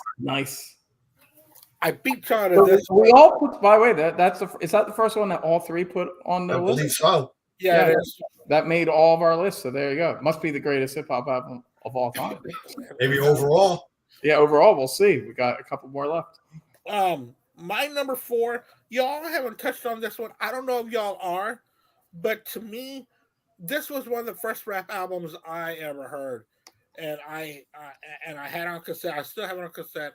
And then I bought the remastered on CD. I'm talking about Todd Shaw, also known as Too Short. Oh, okay. Life is Too Short. I love this album. Now he was what region was he out of? He was in Oakland. California. Oakland. Huh? California, right? Yeah. Yeah. But he was from Oakland, so that's right. Yeah. Yeah, I never actually listened to that album. Yeah. It starts off with Life is Too Short and rhymes. I Ain't Tripping. Also, side 1 ends with the song Oakland. And then the dirty side is side 2, Don't Fight the Feeling. Cuss words, just let them roll. He talks about getting head from Nancy Reagan. That's pretty badass. So Life is. I'll have to check that out. Yeah, you sold me. I never deep dove into Too Short. Like I heard a song here and there, but I never had one of his albums, and but like his name was always like in the conversation amongst like hip hop, but I never listened to him really. Yeah, he this was his second album. The first one was Born to Mac. This one was his breakout album, and then came out with Short Dogs in the House, which was a big hit. But this was always my favorite. Life is Too Short by Too Short. So check it out, man. It's a classic. It really is considered a classic. I know that has been named as a classic, and So that's my number 4. All right, number 3, Eddie. All right, number 3. A lot of people know how much I love this album. In fact, a lot of people see it a lot because it's a vinyl that's permanently next to my record player. All right, it's one of my favorite albums of all time. I've already talked about this group. It is my favorite album from them, and obviously it's my 3rd favorite hip hop album. It is the Beastie Boys, Paul's Boutique, number 3. Now this album, as you guys know, like when it first came out, it didn't do that well. But now I think most people consider it the best Beastie Boys album. Like it's one of those things that over the years, the reputation of this album grew and grew. I remember because I didn't buy it when it came out. I got Check Your Head first, but I think a lot of people did what I did. We got Check Your Head, and then we were like, well, let's check out this album before Check Your Head. And that's like when the cult of Paul's Boutique kind of started. So I was like part of that cult that started it. Like we would say, hey, that Paul's Boutique album was really great. Why did we all fucking sleep on that album 3 years ago? It's obviously, I think the big thing is like a lot of people talk about Dust Brothers production, which is amazing. And there's so many samples and the way they utilize samples. But the thing is also the Beastie Boys rapping. It's the best rapping they have ever done in their career, in my opinion. It's like night and day. Like, License Hill's a classic album. Is Up Here? It's a fun album, but it's almost like night and day if you compare their levels of MCing. Like on Paul's Boutique, they reach this whole other level, and they're like the Marx brother rapping. They're so funny, and the way they're all trading the rhymes and the lyrics. I mean, it's some of the best lyrics ever on a rap. Oh yeah, it's almost like the Big Lebowski or something, where it's just so quotable. Like even like classic things that people say that they don't even realize. Like I'm chilling like Bob Dylan. Like things like that come from Paul's Boutique. Like Paul's Boutique has so many memorable lines. And it's like filled with both 90%ers and 10%ers and inside things and broader stuff. And they're just throwing and it doesn't stop. It's just like, it's a constant, like their rapping matches the samples. Like every time, like every minute or two, it jumps into a new kind of song in the song. And they're constantly like on top of the beat in the rhythm all the way to the end. Like it never stops. And they have that great like medley. It's like, and they're doing the Beatles thing. They even sample over the Beatles, which is like so bold and like so much bravado, and it's a masterpiece. I mean, most people consider it a masterpiece, and as they should. And like even people that don't like rap love Paul's Boutique. They love, well, generally the Beastie Boys. Like at least I'd say the first 4 albums generally are, loved by a lot of people, even people that love rock music. But the thing is, unlike Check Your Head and Ill Communication, this is a hip hop album all the way, with maybe the exception of one song, Looking Down the Barrel of the Gun. Looking Down the Barrel of a Gun, which it does bring in a heavy metal element, and MCA and Ad Rock are playing bass and guitar on that song. But that's really the only song that has a rock element. For the most part, this is just a straight up funky hip hop album. But it's like the funky hip hop album of all funky hip hop albums. Only 2 hip hop albums I love more than this one. So this is very high on my list, obviously. It's a masterpiece, and I could always go back to it. But you kind of have to. The only thing is you can't take a song, even though there are great like the singles like Hey Lady, Shadrach, stuff like that. Shake Your Rump. You really got to listen to this all the way through. This is like a Sgt. Pepper. It's it's an album experience. It's like you want to sit down and listen to Paul's Boutique. You got to give yourself to Paul's Boutique. And they just even though they recorded it in LA, it has a total New York feel. Like they brought. I was just going to say that. Yeah. It's like they just brought New York to LA. It feels that way. And I've lived in both in LA and New York, but this sounds like New York. This is New York. And if you want to hear me talk more about it, watch my Beastie Boys Rankorama. And I'm kind of new to this album, but when I was hearing it during this week, what stuck out to me, and please correct me if I'm wrong, but the rap, you don't hear about this about rap albums, but the harmonizing that these guys are doing. Oh yeah, is that true harmonizing? Yeah. I mean, they're like rapping at the same time. Like Run DMC did stuff kind of like this, and they were a big influence on the Beasties.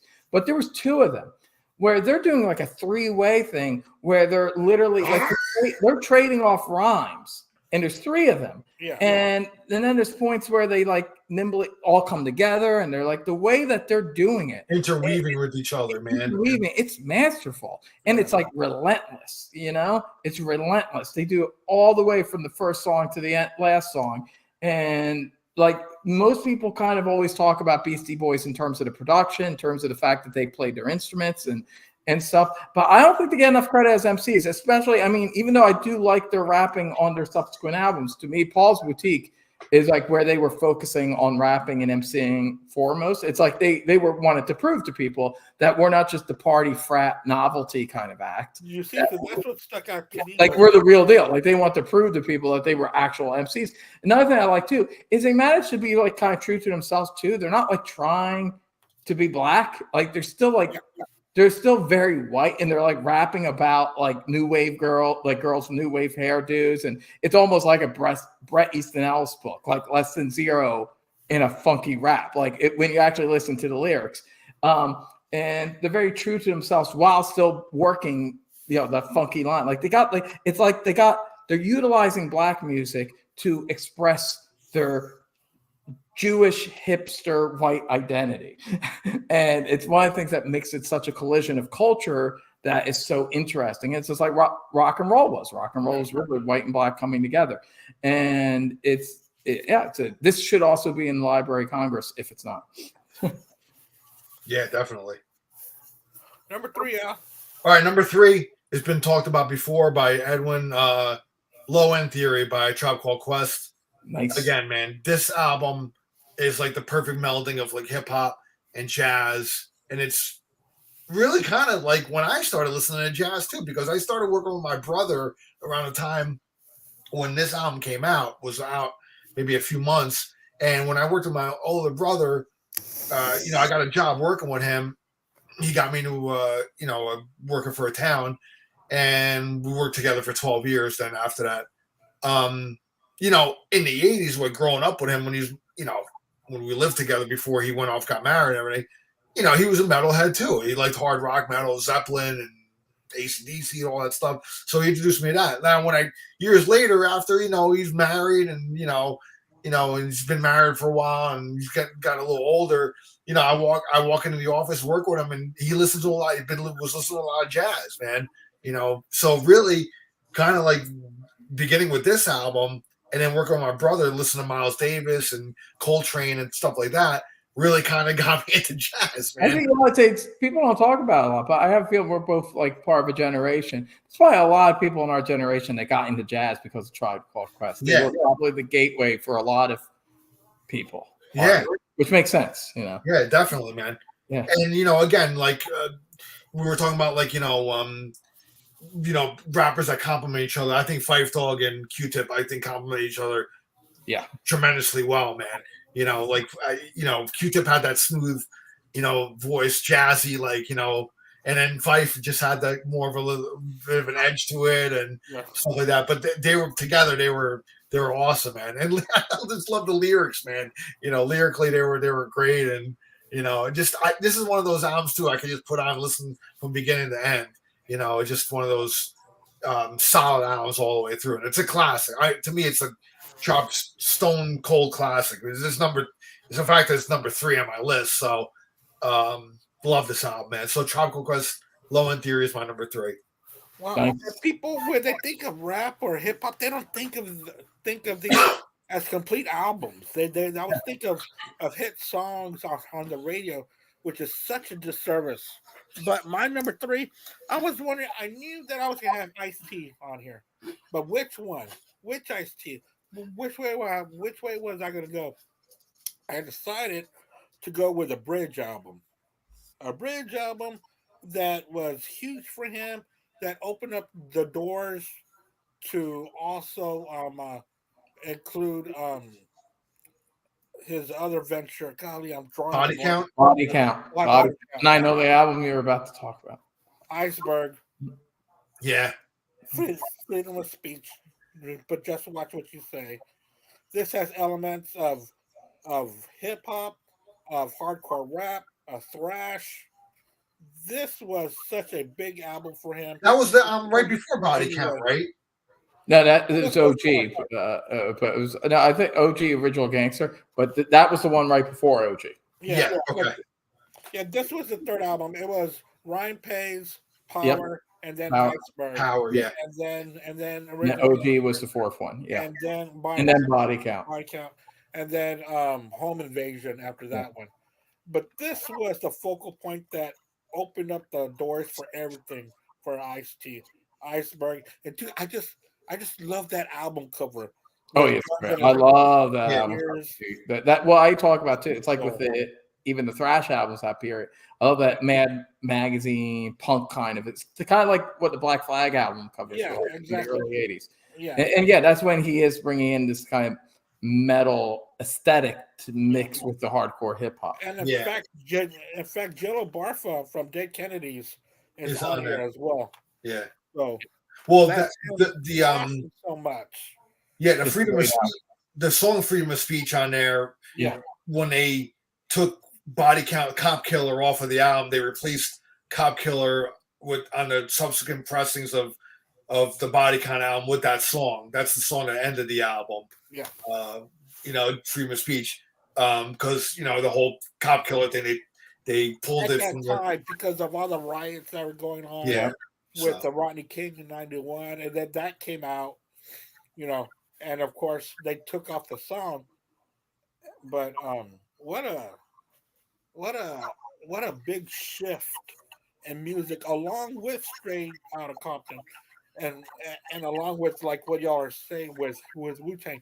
I can't say that because I don't know, but to me, the Iceberg by Ice-T was a huge album for him. So that's my number And 3. Ice-T is also an artist that really, again, like we were saying, like at this time period, rap and rock were kind of running parallel. And Ella always, even before he did Body Count, he always told people, "Hey, I love hip hop, but I also love thrash." Like he loved Slayer. He was such a huge Black Sabbath fan. Yeah, he was a big Black Sabbath fan. He loved metal. He was a metalhead. So he said, "I love rap and I love metal." So like he was like kind of the first to throw that out there. Yeah. So even before the Beastie Boys and before, I mean, they had the punk thing, but he was kind of the first to really start talking about metal. And then even shortly after, Public Enemy would throw a shout out to Anthrax even before they Bring the Noise before it did in Anthrax. That's why they picked that song. And Cypress Hill. Yoko Ono. Yeah. But they were like tag team partners. Like what was going on? Thrash, especially in rap, they were the best. They were like the rebels. They were the rebels that were like fucking shit up. And that's why a young man like me, junior high, both thrash and rap, hardcore hip hop was like speaking to me. And Ice-T was right in the middle of that. Ice-T, to me, it was OG. That's what I got into. Yeah. But then I went back, and of course that album's great too, Iceberg. But OG to me was like, that actually had the first Body Count song was actually on that album. Yeah. And they had a song that sampled Black Sabbath on it. And so like Ice-T, he was all about like bringing those worlds together, bringing the metal and the rap together. So I was reading where Body Count is going to have their own version of Comfortably Numb, along with Gilmore on guitar as well. Wow. Do you know how that's going to sound? We'll see. I was kind of hesitant to even bring that up because, you read things on a Facebook, you're like, that's not real. Yeah, half of the a lot of deep fakes. That doesn't sound right. Yeah, you can't believe everything you read anymore. No. But that's a great choice. That is real, and if that is true, it'd be interesting to see what Body Count does with David Gilmour. Yeah.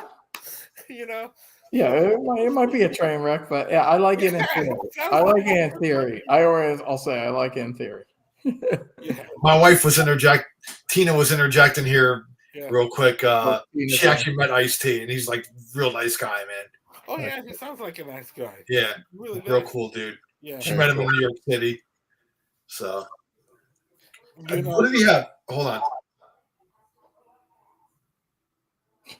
You hear all. He had like a fur coat. The first night. He had like a fur coat on, like a bolero hat. Of course.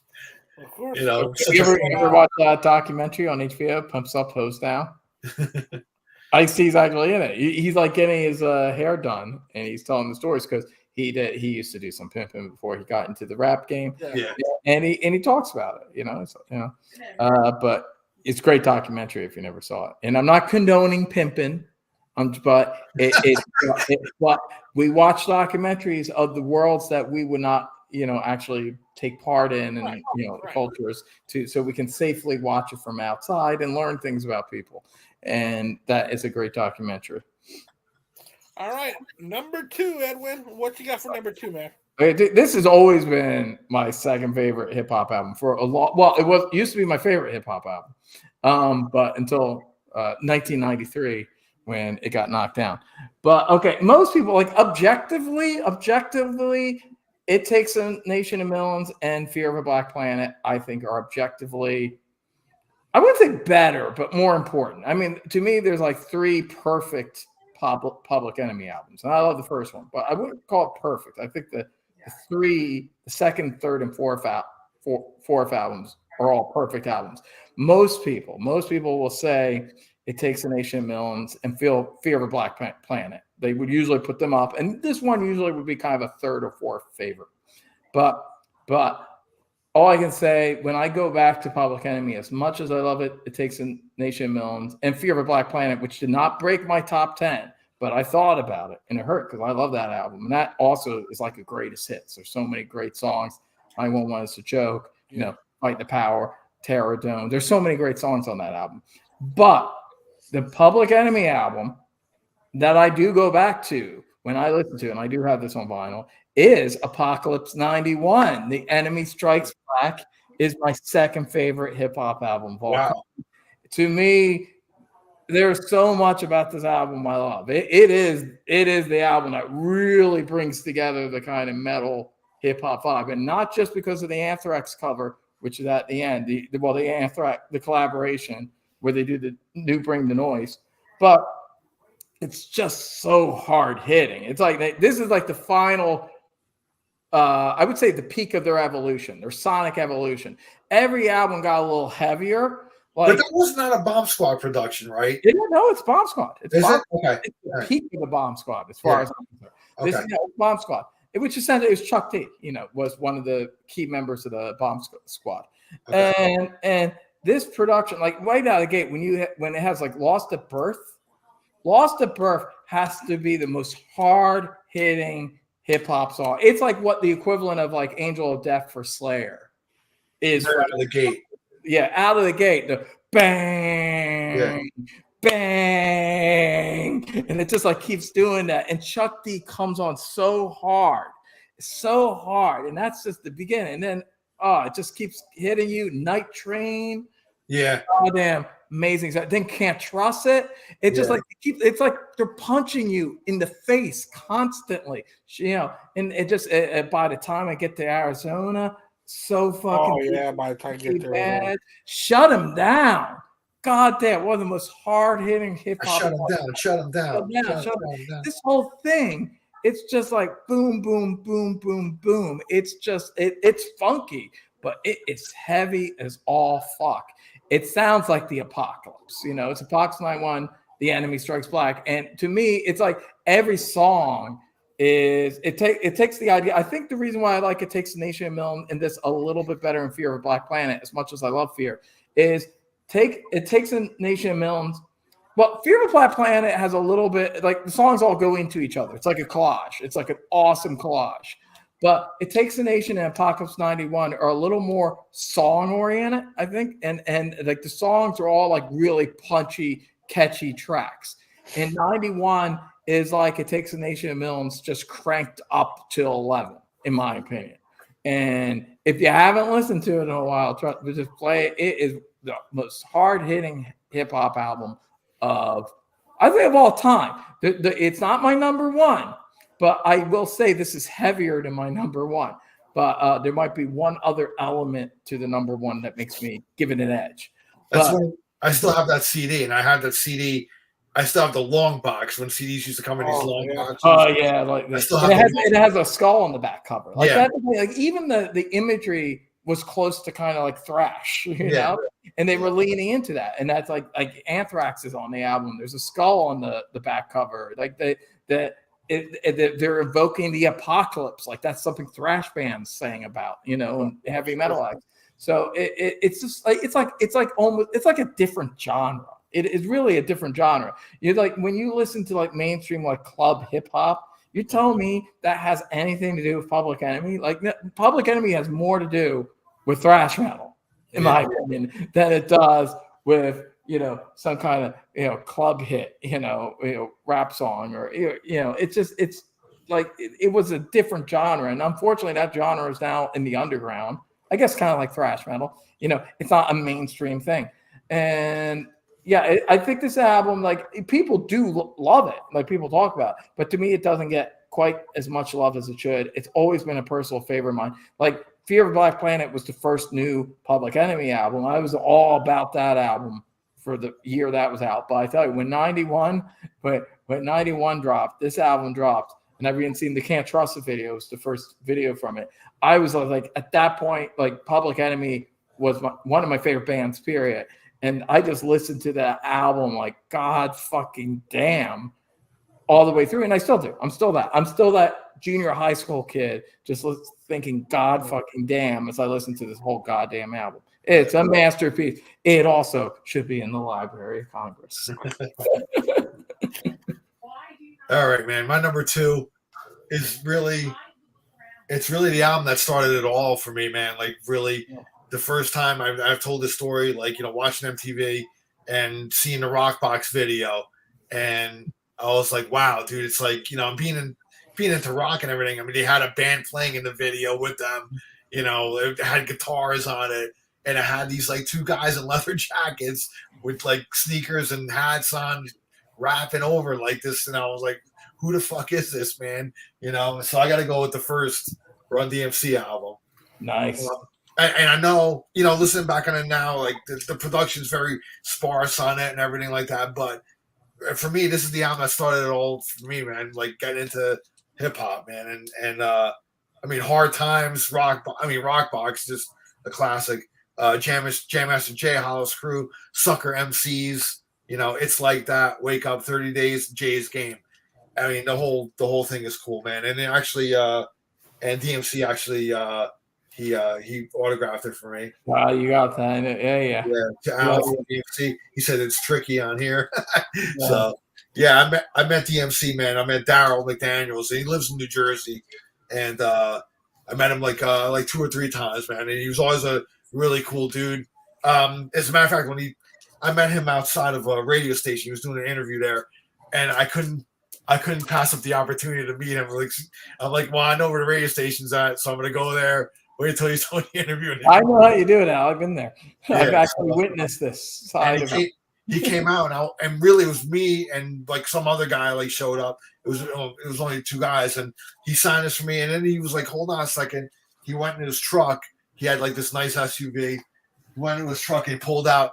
It was a Run DMC comic book that was just coming out. Oh wow! Whatever. Yeah. So like, and he signed that for me too, and he gave it to me. He's like, here, I want you to have this.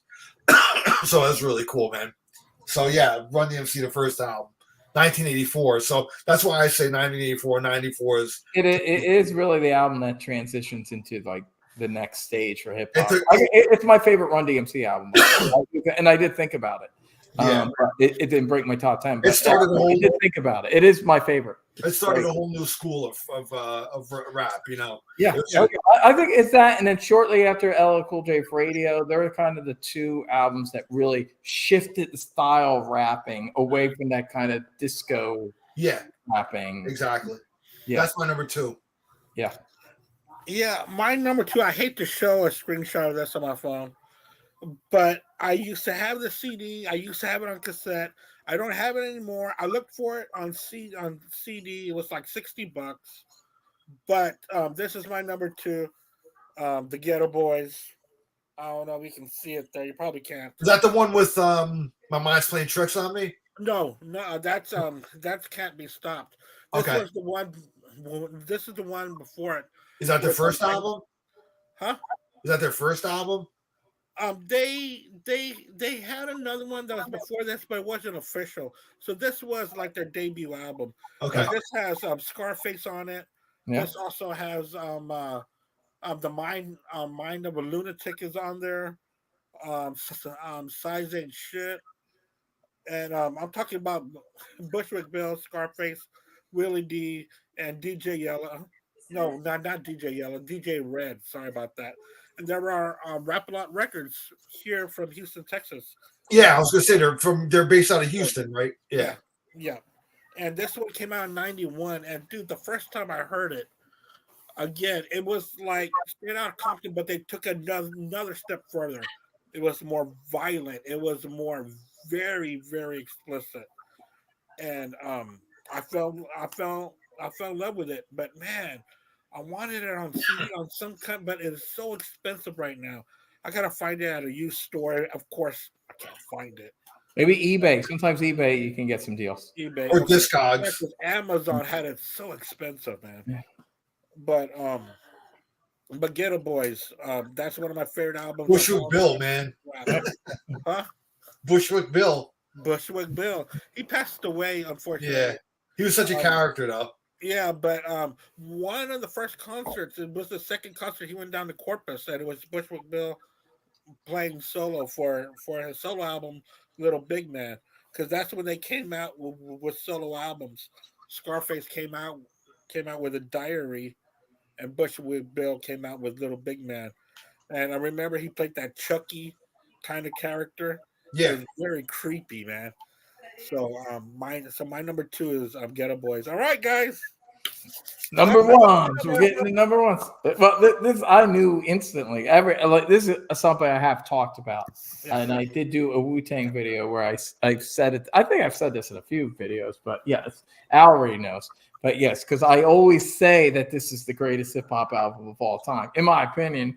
But I also think scientifically, but whatever. Some of you guys might deny science. I know Al kind of does, but at least he did put it in his top 10. So you're not entirely denying science. Enter the Wu-Tang, in parentheses, 36 Chambers, is the greatest hip hop album of all time. I've talked about this quite a bit. I also have it on vinyl. Amazing album. It's a masterpiece. Andy, you need to listen to this album post haste, like ASAP. It's 93 is when it was dropped. This, like I said, before Wu-Tang, I was convinced Public Enemy was the greatest rap group of all time. And they were until 1993 happened. And then Wu-Tang came and they were the greatest hip hop album of all time. And they've stayed that way for me. I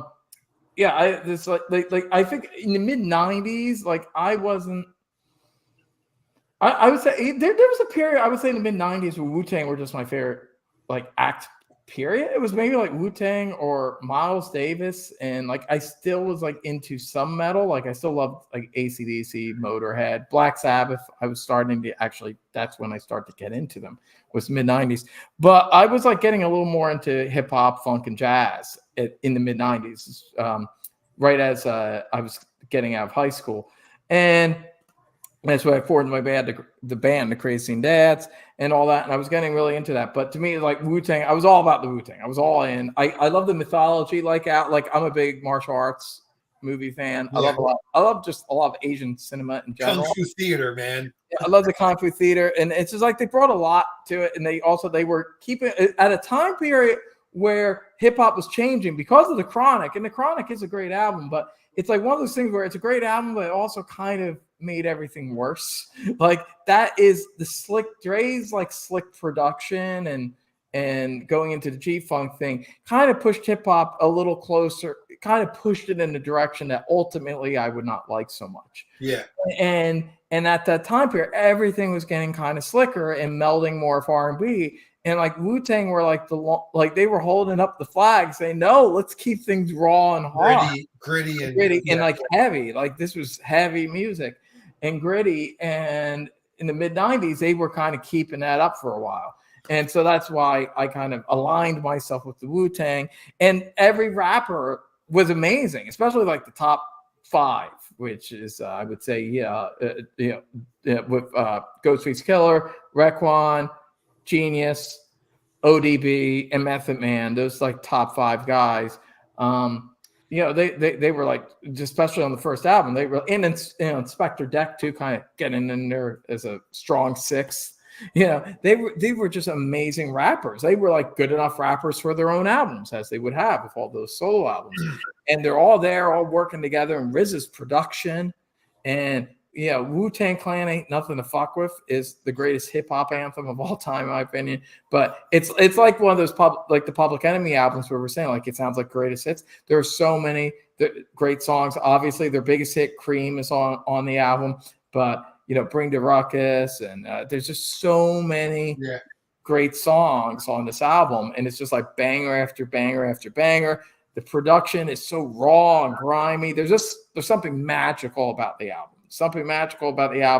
And it's the album that sounds almost, it's the hip hop album that sounds most connected, even though it's not bluesy in an overt way. It's the album that to me aesthetically sounds most connected to those like blues records from the 50s, like John Lee Hooker, Howlin' Wolf.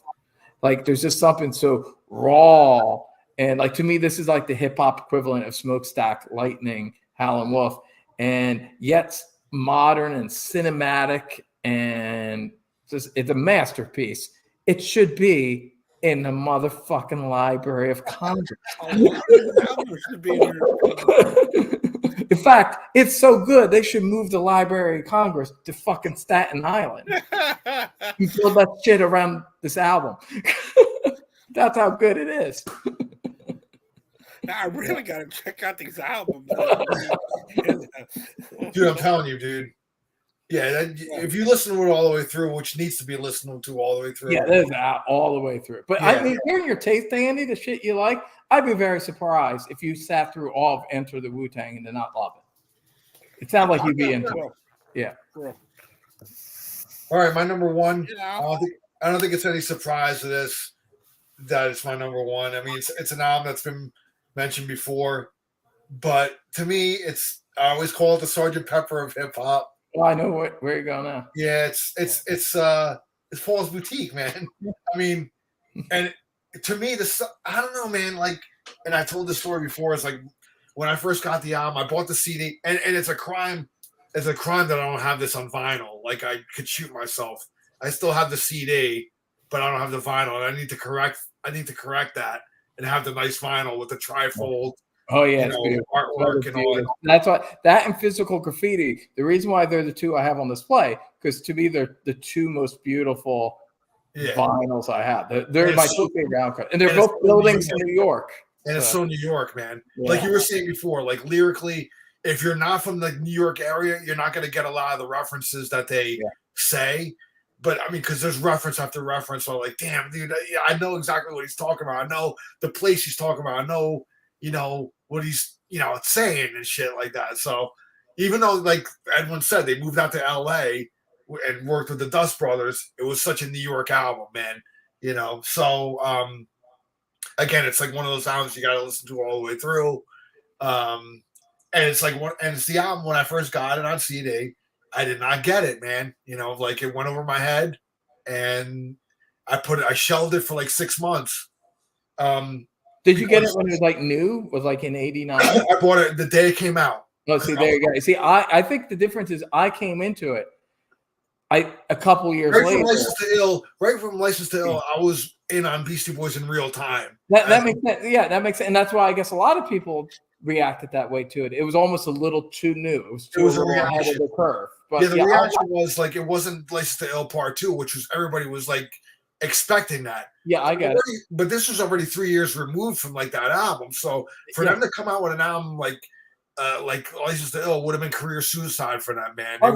In the long run, they did just the right thing. Yeah, they did just the right thing. And even though it might not have felt that way to them at the time, they made the right move. I think they realized that once they Check Your Head blew up, then they were like, "Hey, we did it the right way." Yeah, like that. They needed that artistically. Become artists. Yeah, they became artists, and the fact that it was a complete 180 departure from License to Ill. I think it just kind of cleansed all the like kind of the frat boy party people, college frat boy that were into that album complete. Because I remember I went to college around like the year after that. When I graduated high school in '90, I went to technical school, and I remember it was like your typical kind of blonde-haired, spiky-haired college kid. I remember we were talking about like Beastie Boys. And I brought up the Paul's Boutique album, and he's like, "Oh, that album sucks." And it was just like a typical like frat boy kind of response. And I knew in the back of my mind, I was like, "Yeah, that's probably what they were trying to get rid of. They were trying to cleanse that whole crowd, subconsciously. Probably they were like, we don't need that kind of like gimmicky, because they would have been thought of as a novelty act. How they released another album like that. So they did the right move, even though like it went over people's heads. It was a commercial failure at first, but like I said, I shelved it for like 6 months, and it wasn't until I was watching MTV like late at night and the Shadrach video came on, and it's like them colorized, like kind of cartoonized, really cool fucking video. And I love that video. At the time, like I smoked a lot and I was pretty high, man, and I was like, whoa, dude, like, and made me go back and take the album off the shelf. And then that's when it clicked with me, man. And like Edwin, like I was in a record store and I saw the Shadrach single. It was like an EP. Oh yeah, I love And I that. looked in the background, I'm like, some of these songs aren't on the album, man. So I immediately bought it, and like there was some extra songs that were on the album, and it got me thinking, like, when they re-released their catalog and they were making these deluxe versions of Check Your Head and Ill Communication. Ill Communication stuff. I was like, why didn't they make like a deluxe version of Paul's Boutique? Well, they can't fuck with the album. They can't mess because there's so many samples on it. If they alter like the track listing of it, they have to like somehow they have to pay for like some legal thing. That makes sense. So that's why they never altered the album. They never added like a whole. Because then it kind of gets resubmitted or like, exactly something to that level. That's why like there's no kind of like there should be a bonus disc of like great. They should do like a separate release, maybe just like the bonus stuff, like Paul's bonus shop. Like something like that. Yeah, but I don't know.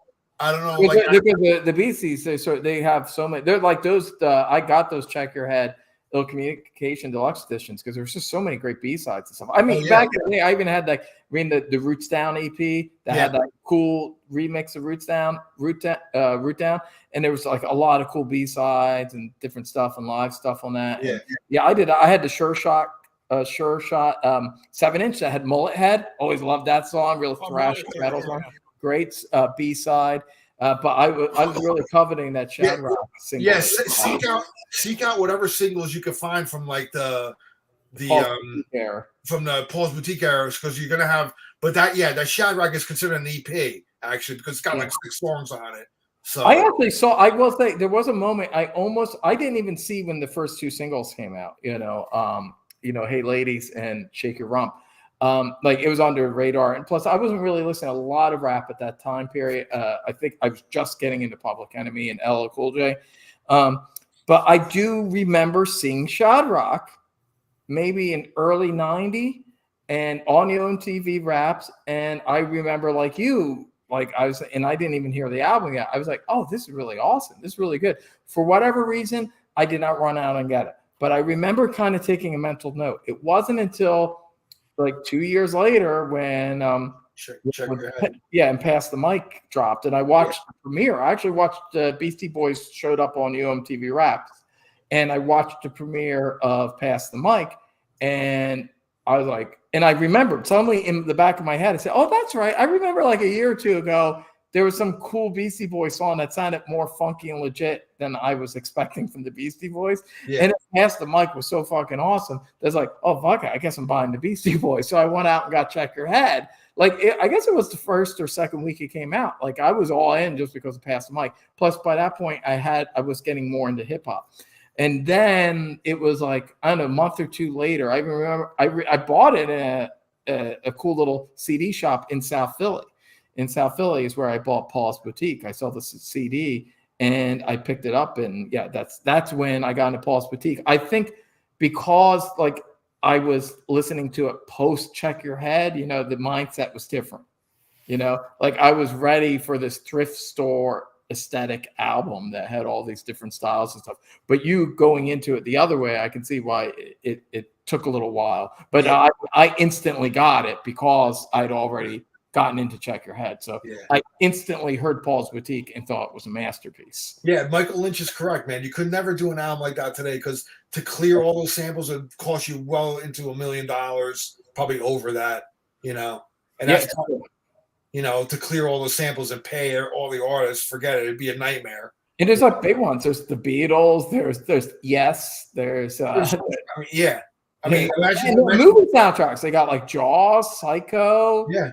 Imagine the money they have to pay for all those samples now, man. The Eagles with them shoes is on there as well. Yeah. Oh yeah. That's That's one of my favorite. 3 seconds. So many great songs and so many great. That's my number one, man.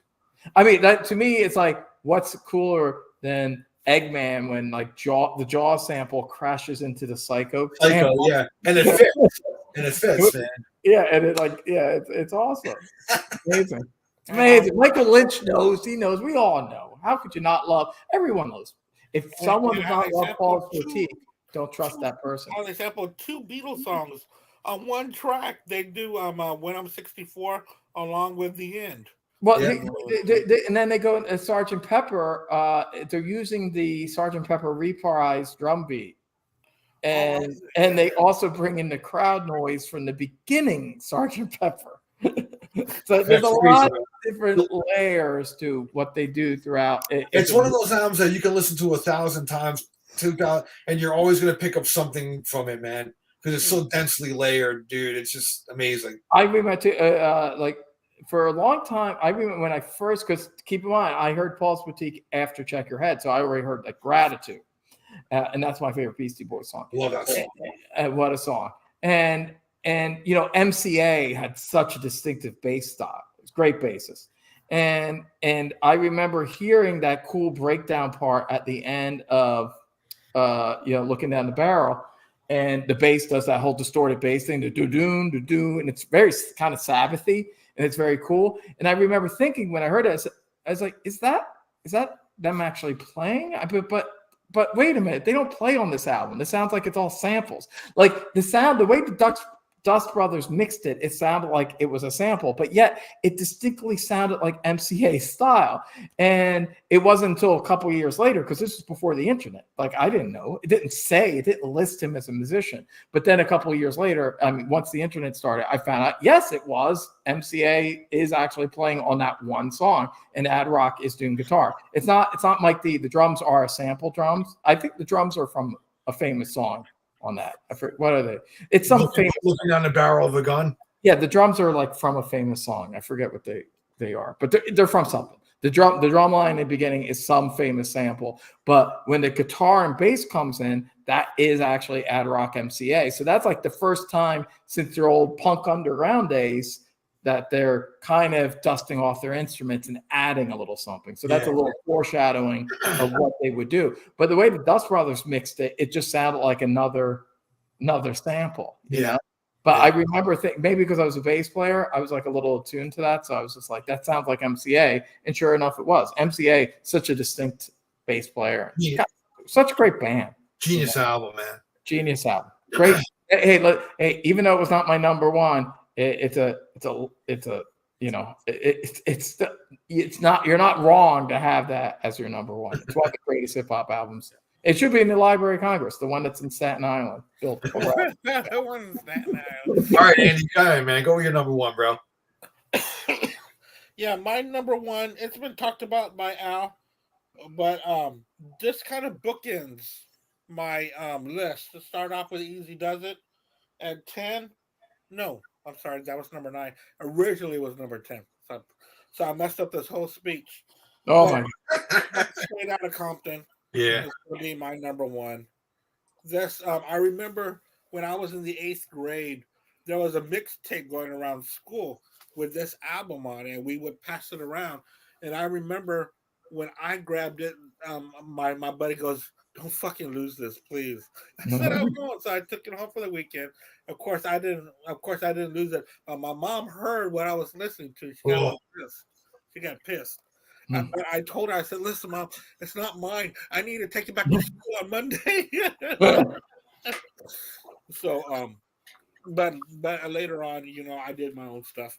But this was such a big album that opened up so many doors for me when it came to hip hop and rap music. I knew nothing about Compton. I didn't even know the name of the city. I had no idea what it was, but this opened my eyes to a whole different world out there and a whole different genre that I hadn't even tapped into yet. So Straight Outta Compton is my number one album for rap and hip hop. Nice. And that's not wrong either. It's hard. Yeah, not a wrong answer there either. It's undeniable. Yeah. That's also in my top 20 of all time, period. It's a very big album for me. All right, guys, let's go through our honorable mentions quickly. Go ahead, Eddie. What's your honorable mentions? Fear of a Black Planet, obviously, trifecta, Public Enemy, just missed it. Ill Communication, Trifecta Beastie Boys album, just missed it. Great. Fish Scale, awesome album. My second favorite Ghostface Killer solo album from the O's. Check it out if you never listened to it. It's a tour de force, lots of cool samples, and it's an amazing album. Love that. Liquid Swords, GZA, aka The Genius, part of that first great wave of Wu-Tang albums. That's great. Return to the 36 Chambers, the dirty version. That is Old Dirty Bastard's first album. Masterpiece, RZA's production. Yeah, fucking Wu-Tang. ODB was great. R.I.P. Paid in Full. Al mentioned this one. One of my favorite albums of all time. Eric B., Rakim and Eric B. Amazing album. The Great Adventures of Slick Rick. An amazing album. Very solid. One I was thinking about but just missed my time. Amazing album.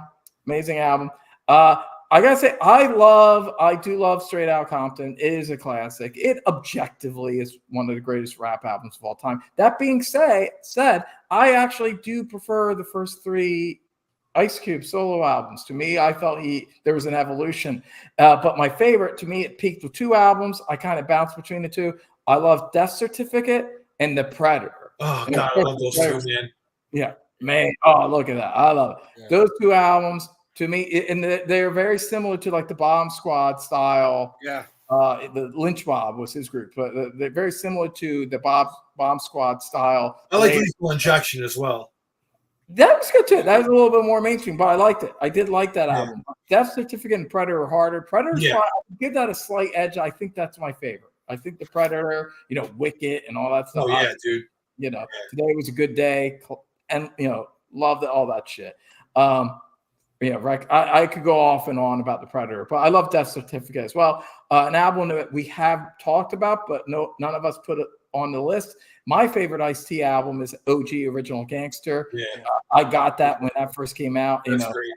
First Body Count song has a lot of great songs. The New Jack City song. Yeah. That was great. Love that album. The Money Store by the Def Grips. They are a later underground hip hop group to me that kind of takes hip hop to the next level, but it's just too hard for most people. It's like really raw and heavy. Like this is the next layer. Like kind of like, I don't know, if a Square listened to a Slayer album and was like, that's noise, I can't get into that. Or like Venom, like early Venom. This is kind of like the rap equivalent of that. Like it really just raw and noisy. And if you want to dare and hear something that sounds like next level heavy hip hop, check out the Def Grips, The Money Store. Introducing, that's END Tradition. Introducing. I'm sure Michael Lynch knows about this. DJ Shadow, late 90s. It's actually instrumental. It's the greatest hip hop instrumental album of all time. It's kind of like the Dust Brothers stuff. It's just like a wall of sound and samples. It's amazing. And finally, two albums I just want to throw out again. His first album and his latest album, Bring It Back to LL Cool J. Love Radio. As much as I love that first Run DMC album, which I'll also give a shout out to that. That's great. But I actually like Radio a little bit better. I think it's a little more solid. It's a little more hard hitting. Similar. It's kind of a similar album. Very raw, stripped down, 1985 rap album. Rick Rubin produced it. It's kind of the album that kind of created the Rick Rubin aesthetic. I love that. And his latest one, to bring it full circle, check out The Force, produced by Q-Tip. If you love LL Cool J and you love Tribe Called Quest, get The fucking Force. It shows that there's still today in 2024 still great hip hop being made by the legends. So there you go. Those are my shout outs. Awesome. Yeah, a couple of shout outs I'm going to give. De La Soul, 3 Feet High and Rising. Yeah. Great album, man. Like, they can almost kind of bring like a little bit of a hippie-ish kind of, 60s kind of vibe into like, but they were friends with like Jungle Brothers and Tribe Called Quest and all those guys. That was like a clique. The leaders of the new school. Yeah, leaders of the new school, things like that, So I like that album a lot, man. 3 Feet High and Rising, De La Soul. LL Cool J, Bad. That was like the LL album. I loved. That's probably my favorite by him. Although that's my third favorite. I do love that album. Although Mama Said Knock You Out is an awesome album too.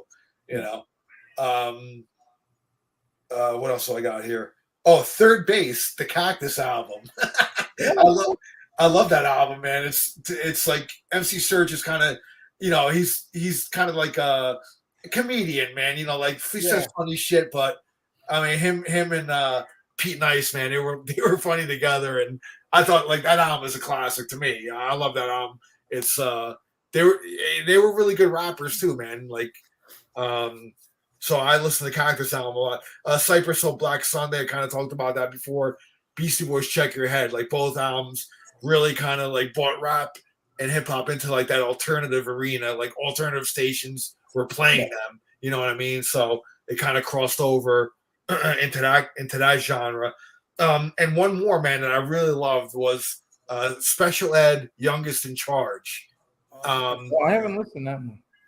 Listen to this album. This kid was only 16 when he recorded this album. He was from Brooklyn, New York. I listened to this tape constantly. His rhymes, look, his word flow and rhymes at 16 years old blew my fucking mind, dude. Like, listen to this album. I'm going to post it up on my group so you don't forget about it. But I honestly, man, if you've never heard this album, listen to it, man. It'll blow you away, dude. It's a Brooklyn, guys from Brooklyn, dude. Eddie, you'll get a lot of the references he has in there. But, dude, I mean, the fact that when you listen to this, just think about this kid is 16 years old and he's talking about like all this stuff, man. It's really his big hit on it was I Got It Made. That was like the single that was like the kind of the big single that came out in 1989. So it was already going into like kind of the 90s. It was kind of transitioning already. But Special Ed, Youngest in Charge. Check that album out if you've never heard it. Awesome. Go ahead, Andy. Interesting. I remember Special Ed when he first came out. He was all over Yo MTV Raps. Oh yeah. I am going to go with Ice Cube's Death Certificate. But also love America's Most Wanted as America's well. Most Wanted, yeah. A Tribe Called Quest, The Low End Theory, Far Side, Bizarre. Ride. Oh, I love that album too. Yeah, that's a really good album. Great one, man. I don't know, they're kind of psychedelic, alternative kind of rap. They're like completely different. Yeah. From anybody else. Slick Rick, The Adventures of Slick Rick. I mean, dude, the first song, I mean, you press play on the cassette and starts off with Treat Her Like a Prostitute. Treat her like a prostitute. Yeah, Don't treat no girlie nice until you're sure of the scoop. Yeah. And Mona Lisa, Teenage. It's great album. That was one that hurt me a little bit, not getting in my top 10. But it's just there's a lot of great albums, you know. Dr. Dre, The Chronic. The reason why The Chronic didn't make mine is that there were too many rappers on there, and too many little commercials. It's got too much padding, a little bit too much. Like, it's a great album. It is a great album. But they would have tightened it up a little bit more. But Eddie brought up some good points about that album. He's right, man. Like, it really is a great album, but then it does point into like shit that I didn't. That's when I started. It definitely pushed hip hop in a direction that I did not like, and it was so successful. The problem is like Tribe Called Quest, Public Enemy. None of those groups were even half as successful as that album. So it just like changed the whole landscape. And where all the rappers started talking about like, their bling and all this. It became a little more superficial. You got more of those like, derivative choruses that were just lifting from old 70s songs. And it kind of pushed it in a direction, even though it's like the best version of an album like that. Yeah. It created it pushed hip hop in a direction that I think ultimately it kind of ruined mainstream hip hop. So I know some people think that about the Black Album, but for metal music, I disagree. But I wouldn't disagree about that same argument applied to The Chronic. But I'm not saying The Chronic is bad. That's the thing. Even though it influenced, it kind of destroyed hip hop. But you could say that. You could say that the first Van Halen album, spawned hair metal. So I'm not judging. I mean, it still wouldn't break my top 20 regardless. It's just not like I'm more of an East Coast guy. With the exception of like Ice Cube and Ice-T, I'm a little more in the East Coast rap. But it's still a great album. I could objectively hear that The Chronic is a great album. But it does have a little bit of padding on it. Sorry, Andy, I didn't mean to interrupt you. Go ahead. No, Sorry, we usurped that. The debut album by Digital Underground, Sex Packets, was a good album too. Scarface, The Diary, which when Ghetto Boys went off in separate directions. Bushwick Bill, Little Big Man, and that's it for my list. Awesome.